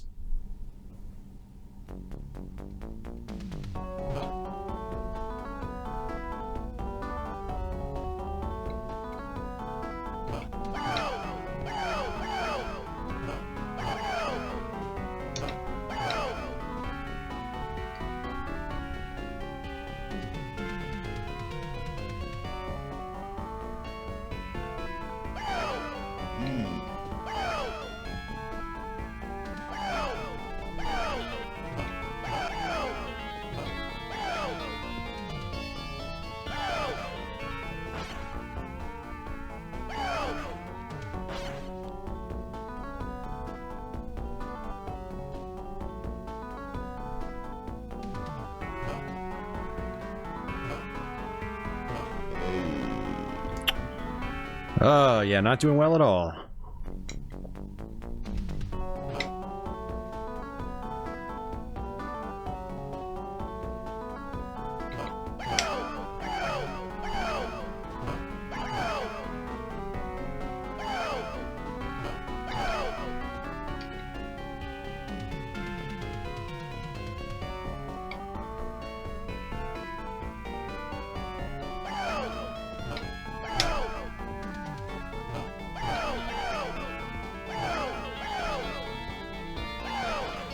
Yeah, so I mean, the traditional Splatterhouse games are very much, it's all about memorization and execution on that memorization. So like my second run of this level is way better than my first because, you know, the first run acted as a refresher. Hey, see ya, Stray Fox. Take care, man. Good hearing from you. And hopefully the rest of your day at work goes pretty smooth. And thanks for tuning in.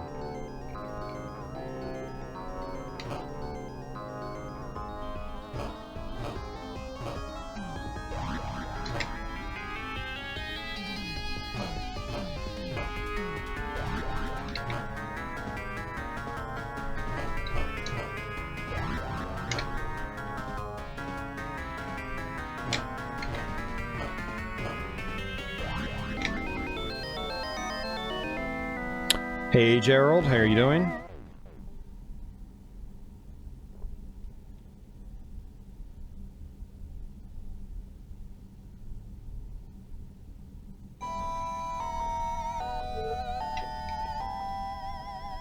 Yeah, this boss was a pain, so we'll see what happens here.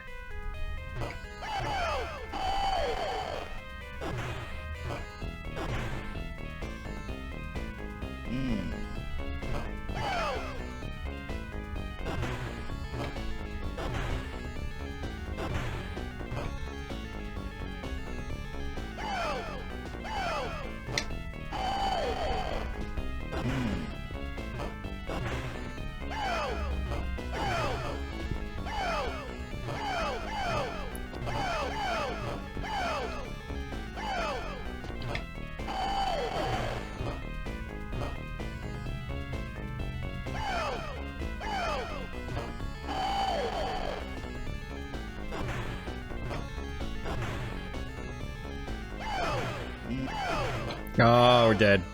Nope, we're not dead. Nope, now we're dead.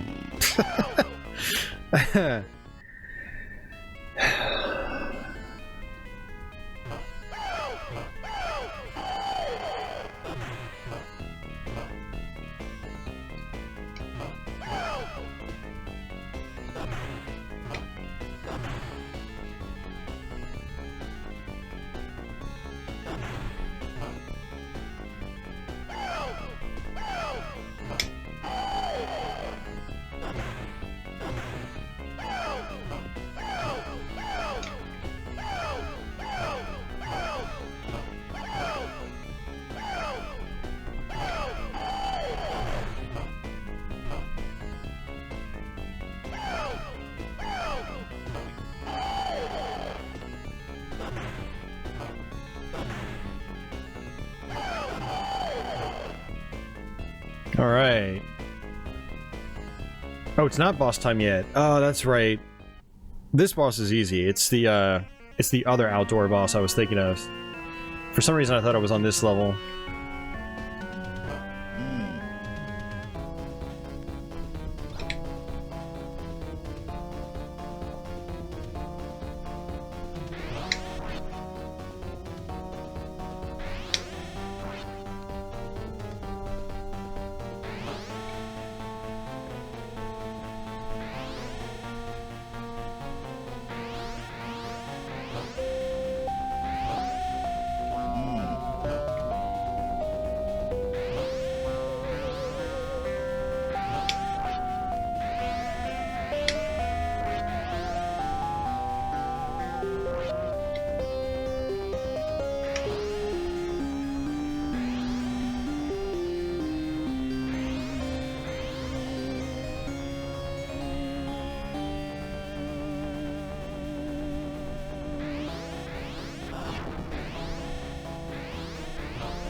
Yeah, the last boss, honestly, Sinful, I don't find all that fun.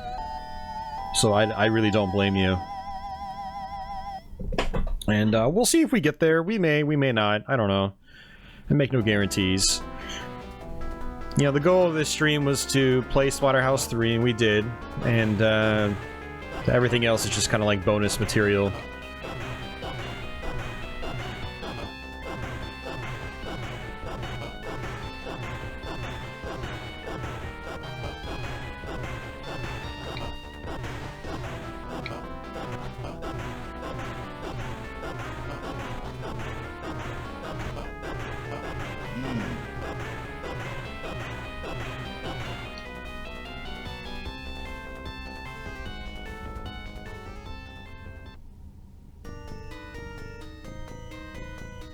Yeah, so this is the level I was thinking of.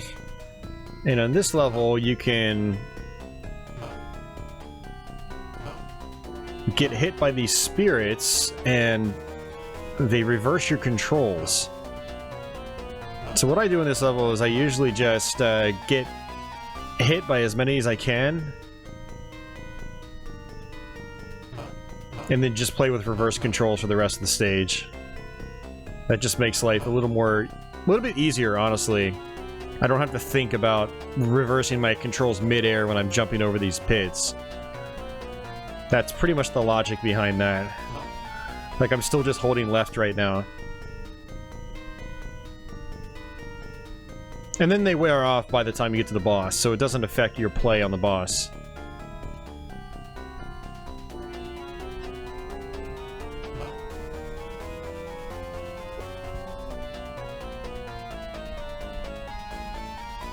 Yeah, all of October is Sinful. It's always Tuesday. But I got a special package in the mail, which I take it you saw. So I wanted to do a quick unboxing of that. Just it's something I don't get all that often. Let's see. Oh, that's right. This is the guy we have to... This is how I deal with this guy. I totally forgot. This guy is a major pain. Fortunately, there's no time limit in this game. You could take your time.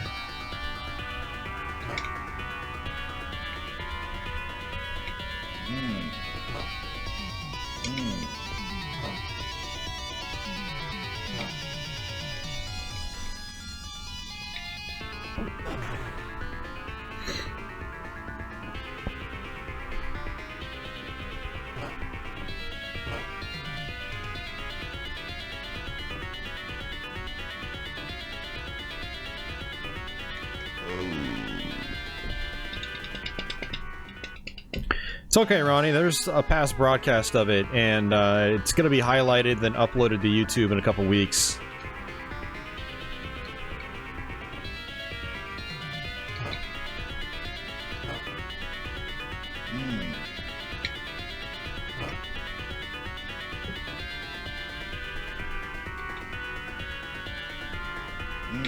Oh, jeez, man, come on.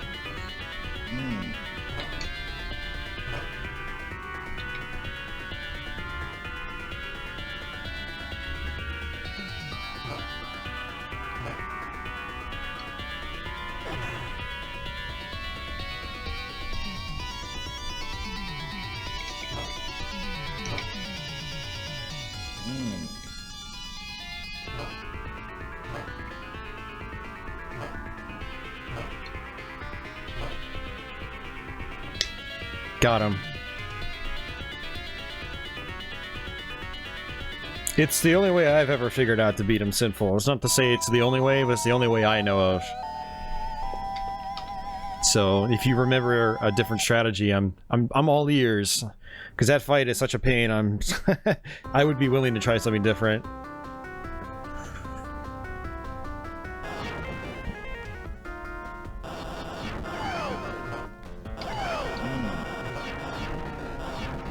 Go ahead and just kill ourselves, because we're at the beginning of the stage, and I think when we game over, we have to start the whole thing over again.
I've never even played Holy Diver, Andy. I don't have the ROM on my flash card, and I need to get it and put it on it.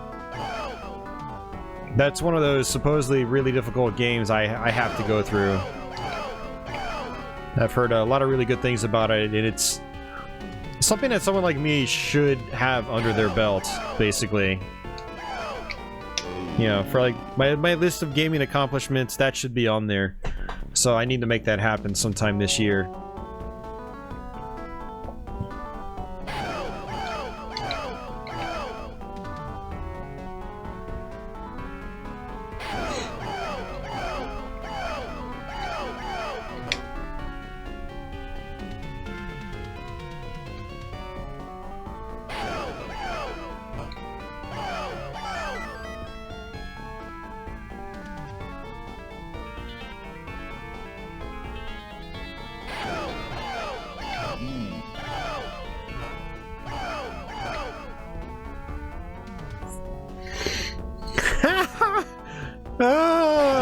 Nothing could be worse than Dark Souls Sinful. Nothing.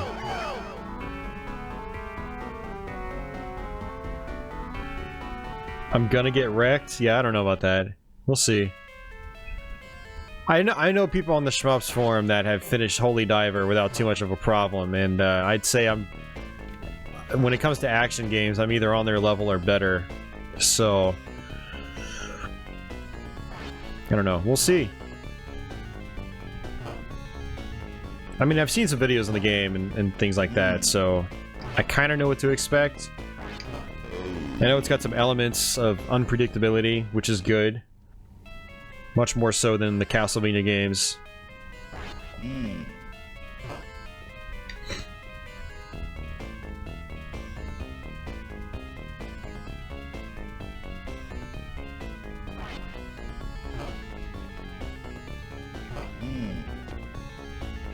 This is probably my least favorite level in the game. I hate these things.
Oh, what?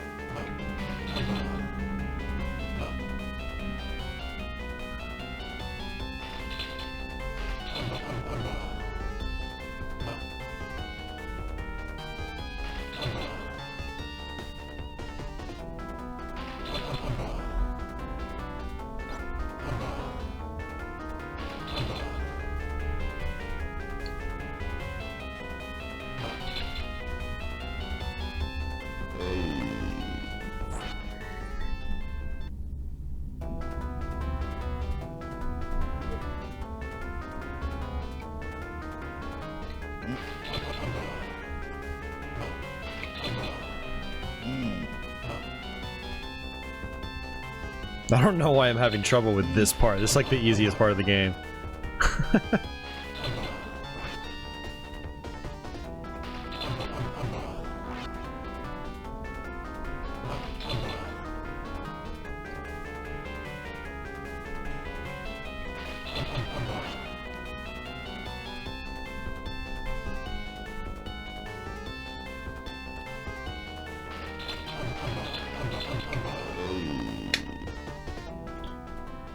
Alright.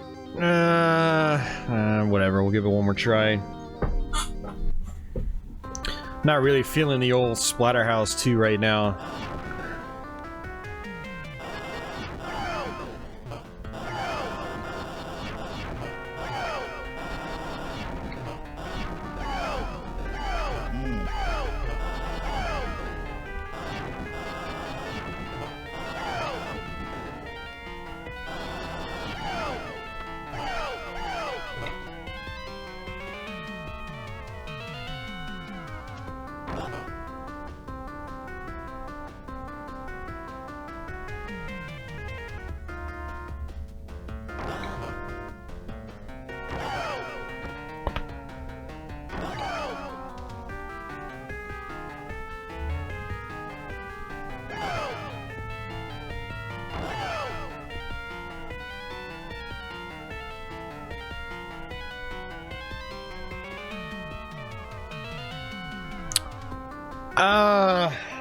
It's hard to say, Sinful. I mean,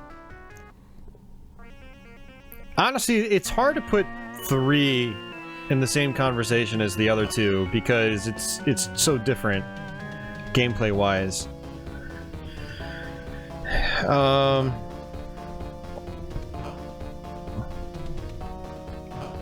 don't know, man. Like I mentioned it during Splatterhouse 3 that it really seems to depend on like my mood as to where I would personally place them. Basically, Splatterhouse Arcade is the cream of the crop. That's the be-all end-all of this series to me.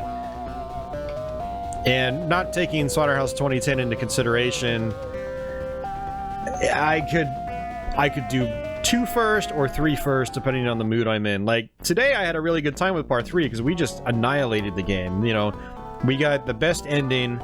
We got 3 bonus stages, which I've never gotten before. And, yeah, we just tore through that game. It was great.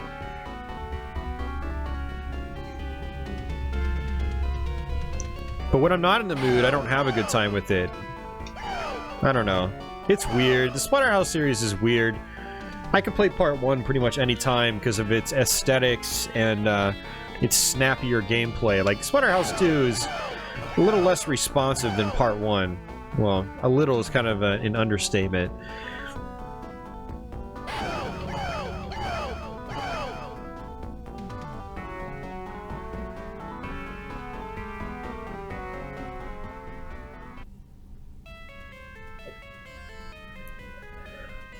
I mean, if you haven't played Splatterhouse 1, Sinful, you need to do that, dude. Like, that should be a priority. I mean, especially in October.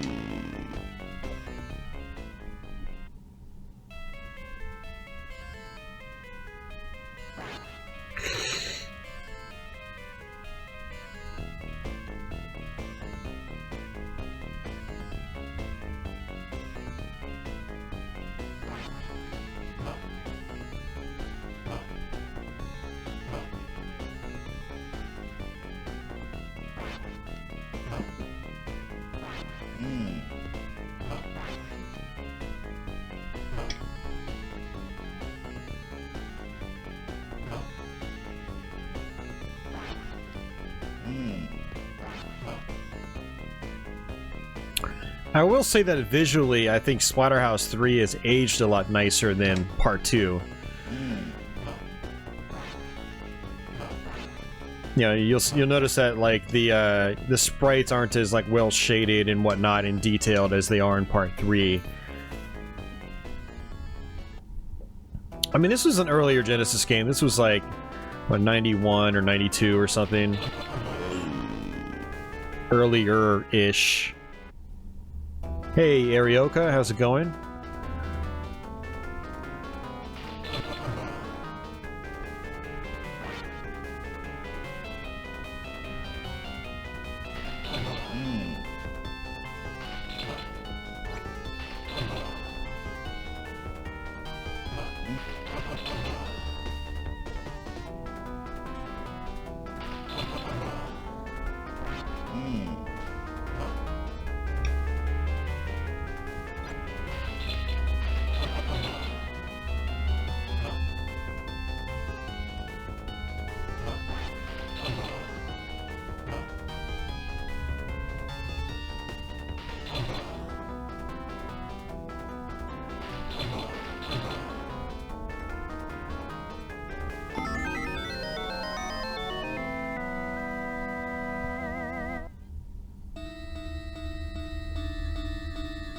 Yeah, back to Splatterhouse. So we finished Splatterhouse 3, then we played a little bit of Undead Line because Andy wanted to see it, and now we're back to Splatterhouse 2, which I am really out of practice at. I haven't played this in a year since I did my Let's Play from last October.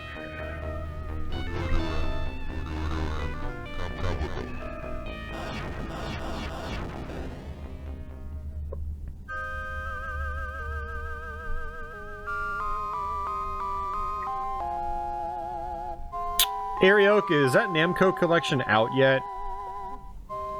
I'm probably not going to buy it because I can play arcade Splatterhouse elsewhere, but it is cool to see them revisiting that and including it.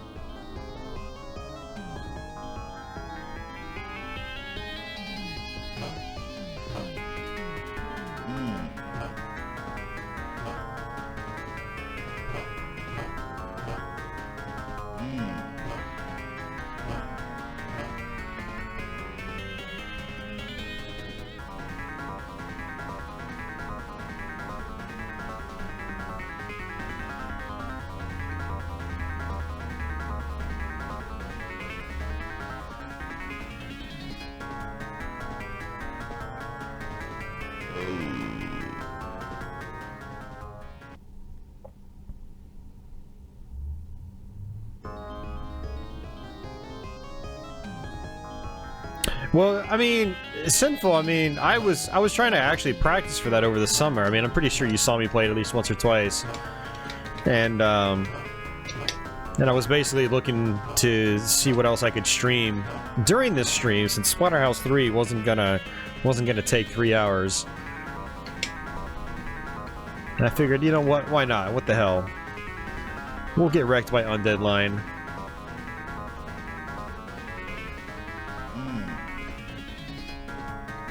Wow, I totally messed that up.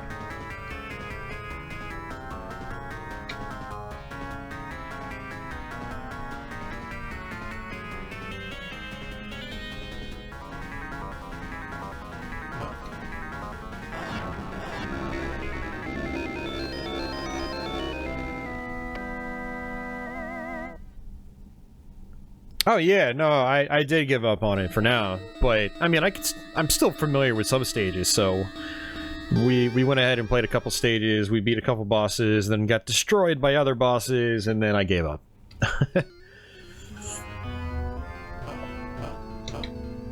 So Andy finally got his wish, he finally got to see the game. Although he will probably see it again sometime in the future, I don't know when.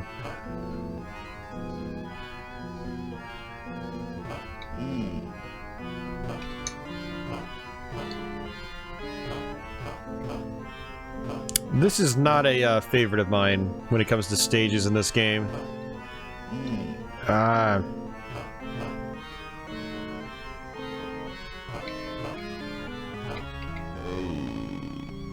Mainly because I suck right now.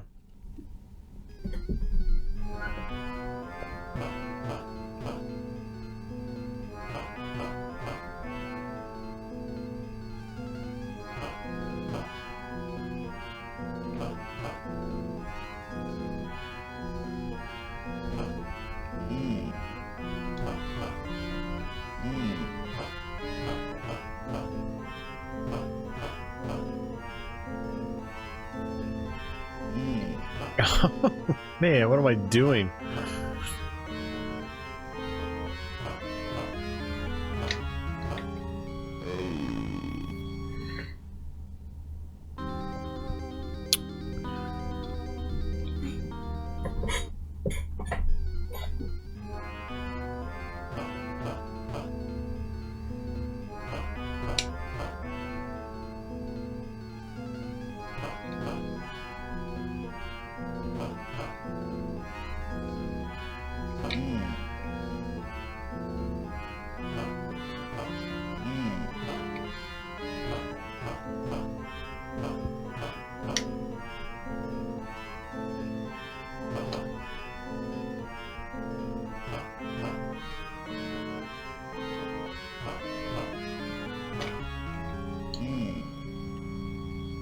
Oh, there's I forgot about that.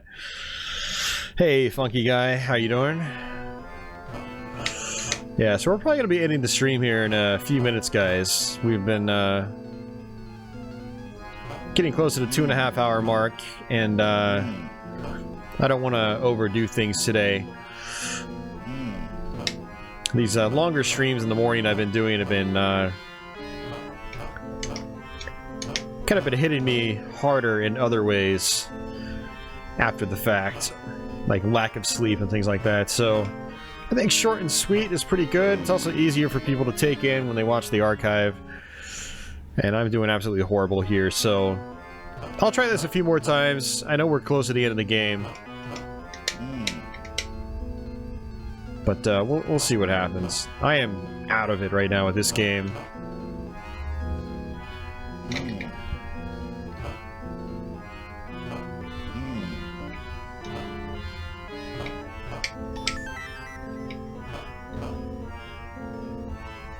But yeah, for those of you guys just tuning in, we ran through Splatterhouse 3, and we ended up getting the best ending, which means the best outcomes on every stage, as well as some hidden stages I've never gotten to, so that was really cool. Then we played a little bit of Undead Line, which is a Megadrive shoot-'em-up with a horror theme to it. Very cool game, but very, very difficult.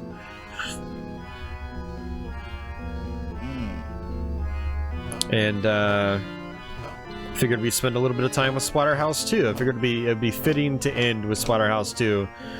I mean, since we played through Splatterhouse 2010, Splatterhouse 3, might as well get a little bit of Splatterhouse 2 in there while we're at it.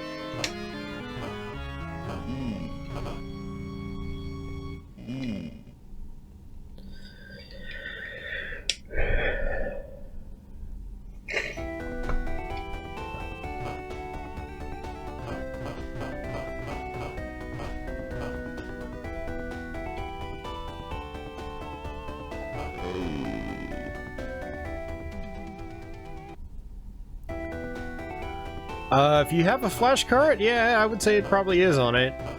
Unless you handpicked your ROMs and didn't include it. But if not, you should add them to your flash card.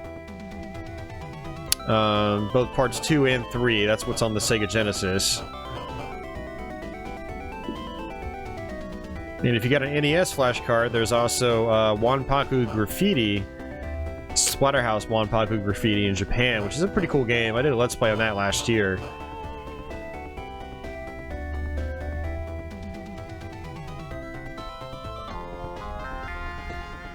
Yeah, do it, Tony. This is the perfect time of the year to do it. So this part, you basically just... you don't really do a whole lot. Punch some balls.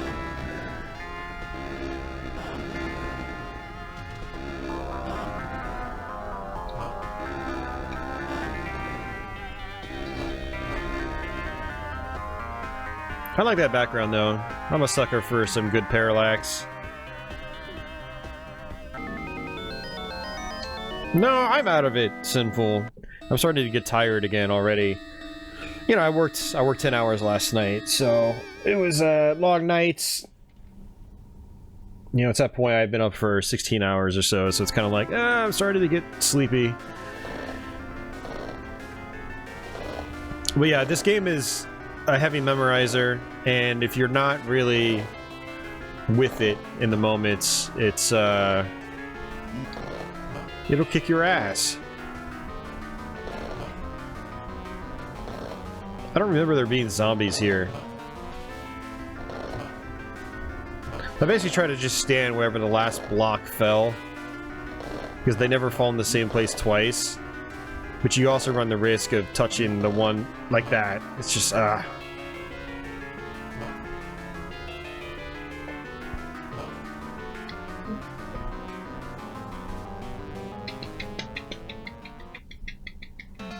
Right, so I have no health. This is basically the last stretch. There's a couple of boss fights you do here.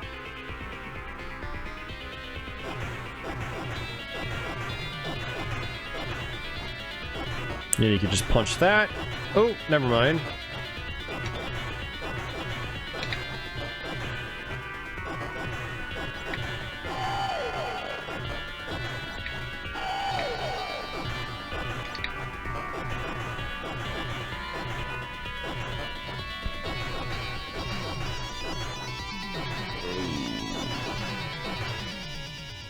Alright, another game over. Well, we're at the end of the game. We might as well just give it a couple shots, see what happens.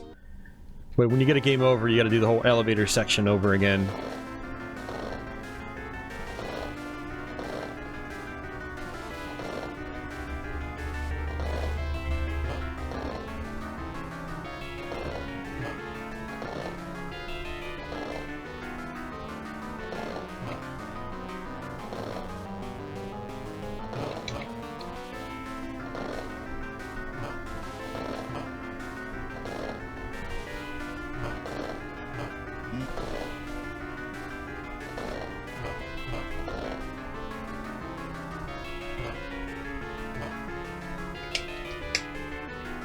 No problem, Tony. Thank you for your glorious attendance. It's much appreciated. It's always nice when we have people hanging out here.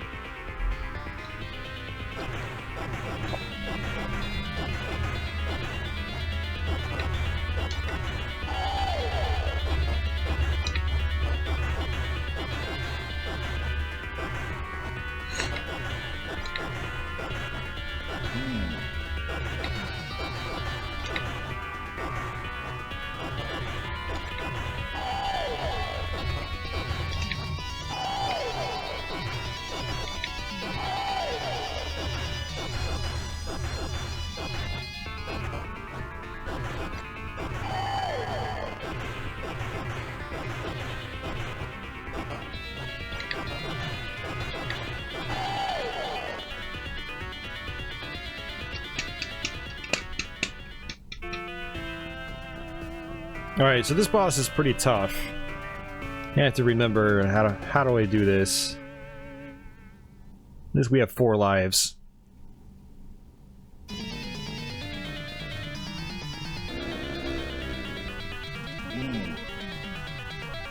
That's right, I remember. Okay.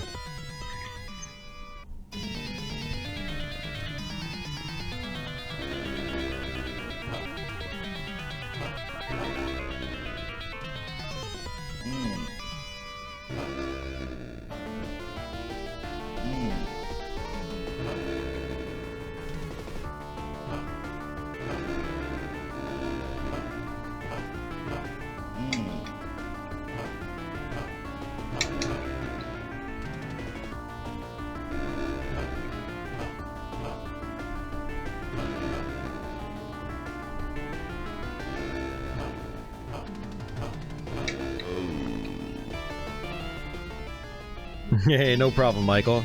Glad you enjoyed it.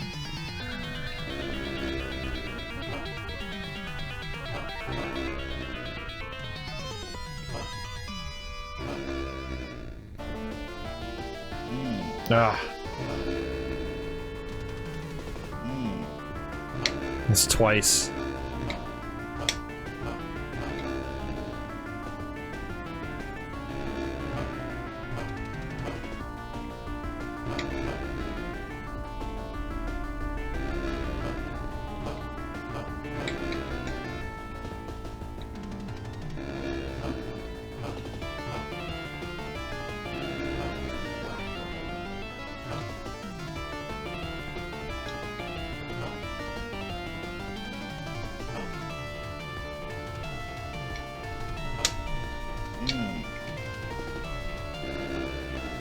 Great, he's back again.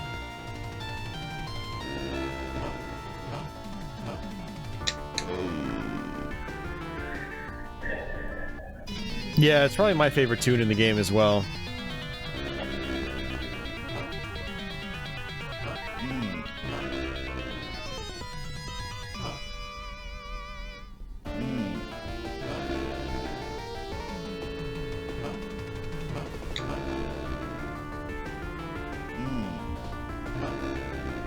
That's awful, man.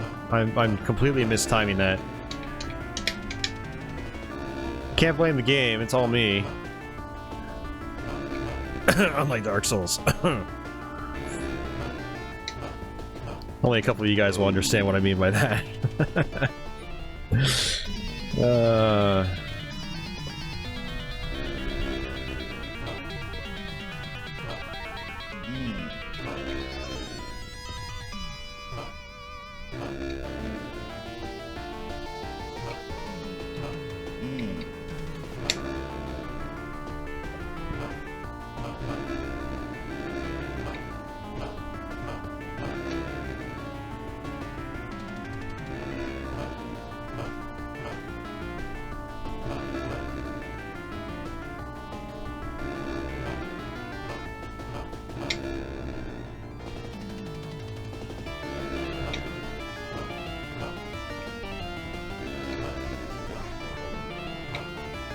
Arioka, I don't remember it being that much harder. Personally.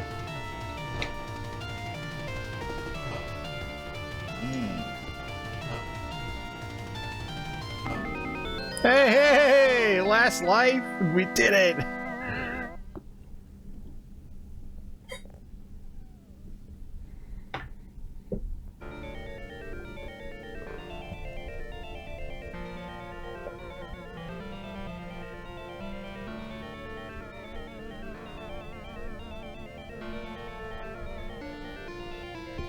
Well, that run of Splatterhouse 2 is like the polar opposite of our run of Splatterhouse 3.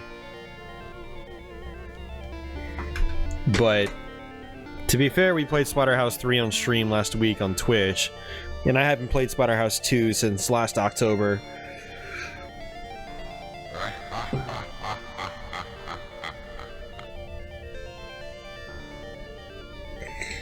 Yeah, so the reference to Dark Souls is, about a week and a half ago I started a brand new game for the first time on Dark Souls 1. I'd never played the game or series before, and, we're about 40 hours into it now. Wow. I'm having a hell of a time with that game. Like, in a... salt has been dumped all over me, frustrating kind of way.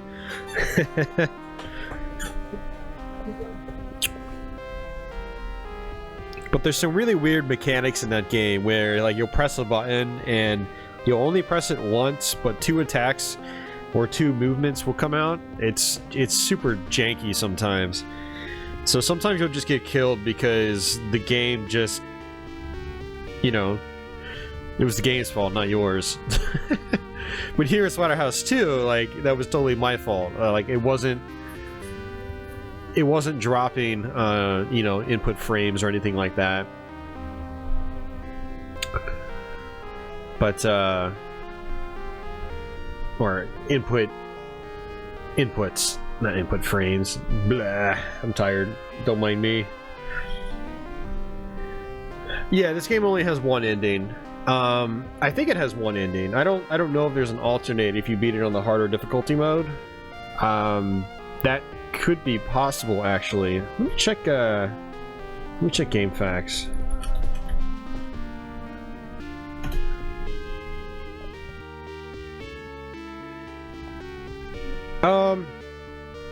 I think Dark Souls is popular because of other reasons. I mean, the challenge could be, you know, something that's appealing to people, but I think it's just the vast scope of the worlds is why that series is popular, and the way you can tackle a lot of the games in multiple different ways. So it's got Dark Souls. I mean, it's frustrating on a first-time playthrough, but what I will give it is that it's got tons of replay value. Imagine like a Symphony of the Night or something like that, but in a modern 3D engine, with how areas are connected, and but you've got different like character builds and classes and stuff like that, and yeah, the game is just massive if you want it to be. So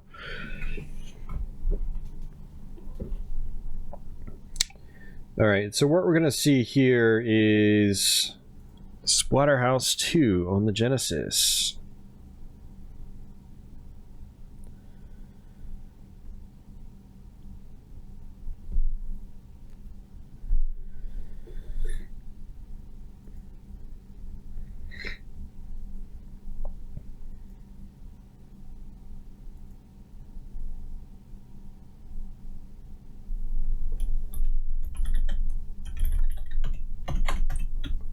Wow, really? Let's see.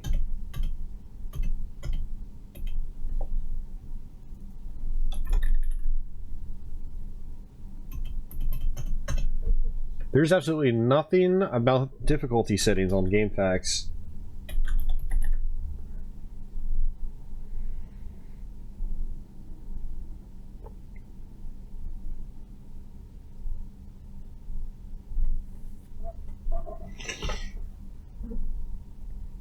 Yeah, so the only walkthrough I see on GameFAQs doesn't mention anything about difficulty levels.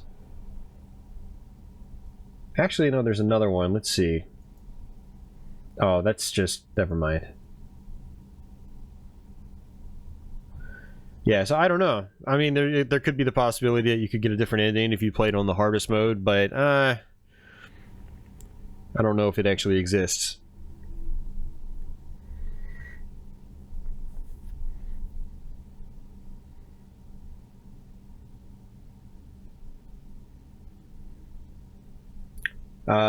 Yeah, give it a try, Michael. I mean, it's a cheap game, so pick it up, give it a shot, and see how you like it.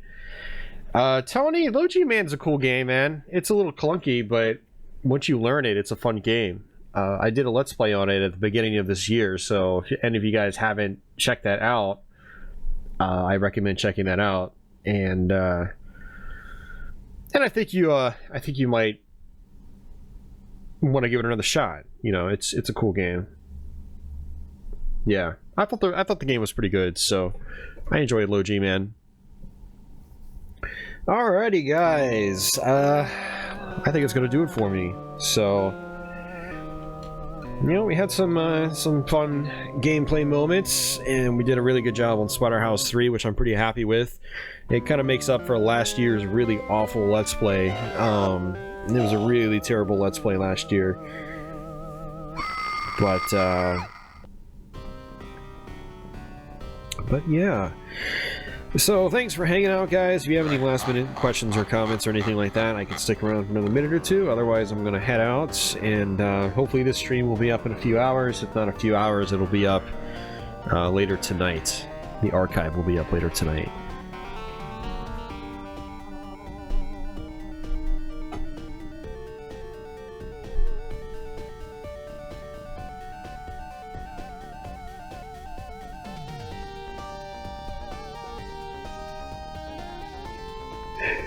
Later, Sinful.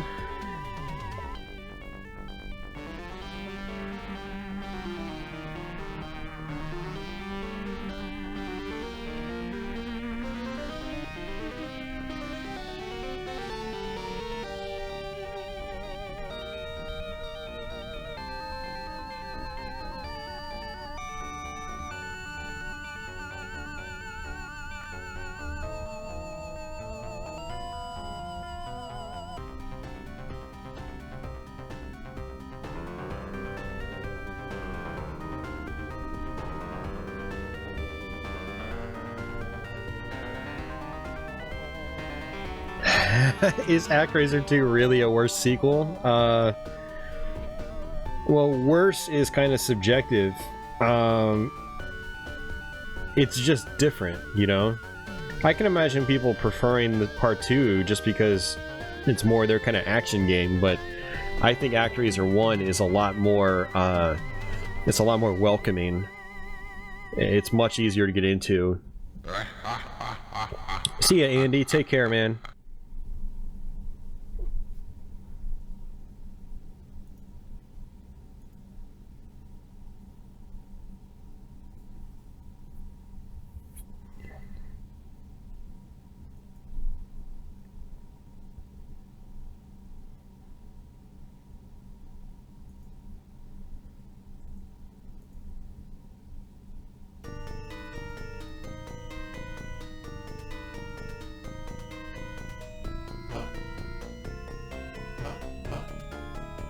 Yeah, ActRaiser 2, that's another one of those ones I'm going to dedicate some time to eventually. Yeah, I played it a little bit back in the day. It was tough. It was very, very tough. But it'll be interesting to give it a go in you know, the modern day. And, you know, see what comes of that. So... yeah, Rastan 2 is kind of like notorious for not being a great sequel. I don't know if it's necessarily a quote-unquote bad game. I think it's just kind of like a mediocre game.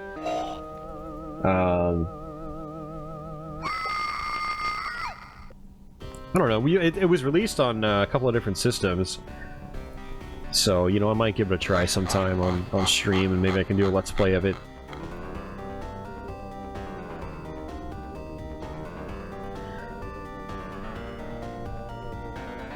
No, Rastan 2 is Rastan Saga, Tony.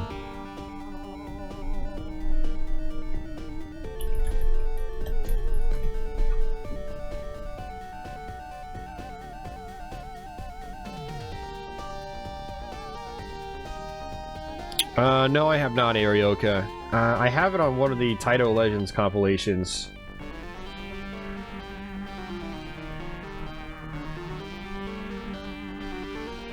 But the first Rastan was on Master System. That's what you're thinking, Tony.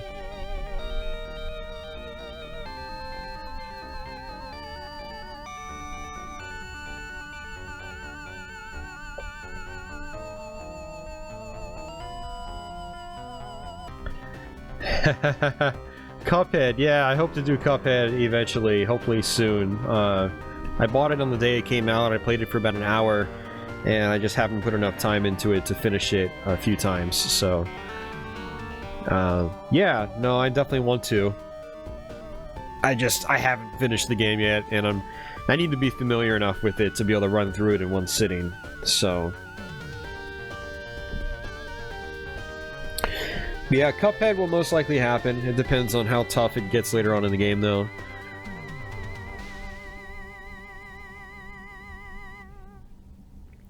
Or it could just be one of those games I just do a live stream of. There's that, too.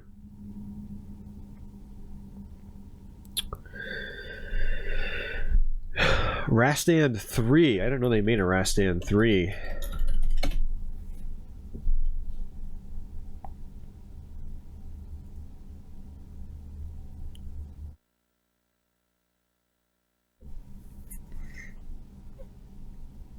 Warrior Blade, Rastan Saga 3. Arcade, oh, it's a beat 'em up. Ugh.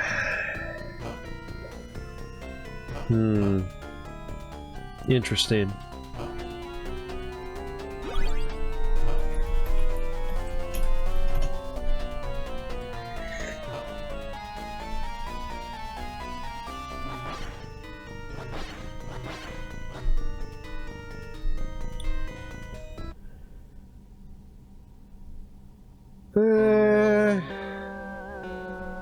I don't know, it looks okay. You know, Taito beat-em-ups were never that great. Like, you'll notice that, like, the animation is really choppy a lot of times. That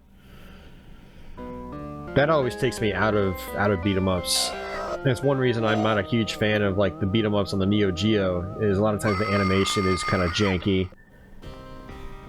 The same thing with Rastan 3. Like, the chick's whip is pretty smooth, but, like, the dude's sword attack is just super choppy. No, the game looks like it moves really fast too, and it looks like the arcade version was on a dual monitor setup. It's like super widescreen based on the videos I'm seeing, so it must have been like some of the Darius games. So that's interesting. I don't know, the game looks alright. I don't know. It looks alright. I'll have to give it a try on MAME sometime or something, see if there's any rhythm or rhyme to it.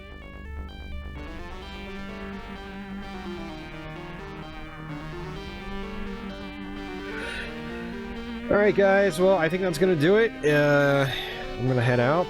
It's 11:15 my time. We've been streaming for about 2 hours and 40 minutes or so. Rastan 3 was included in one of those Taito memories for PS2 in Japan. Okay.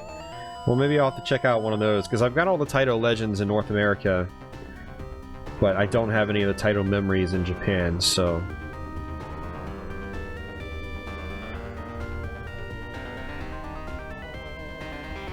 But, alright guys, take care. You guys have yourselves a good day or a good night wherever you are in the world.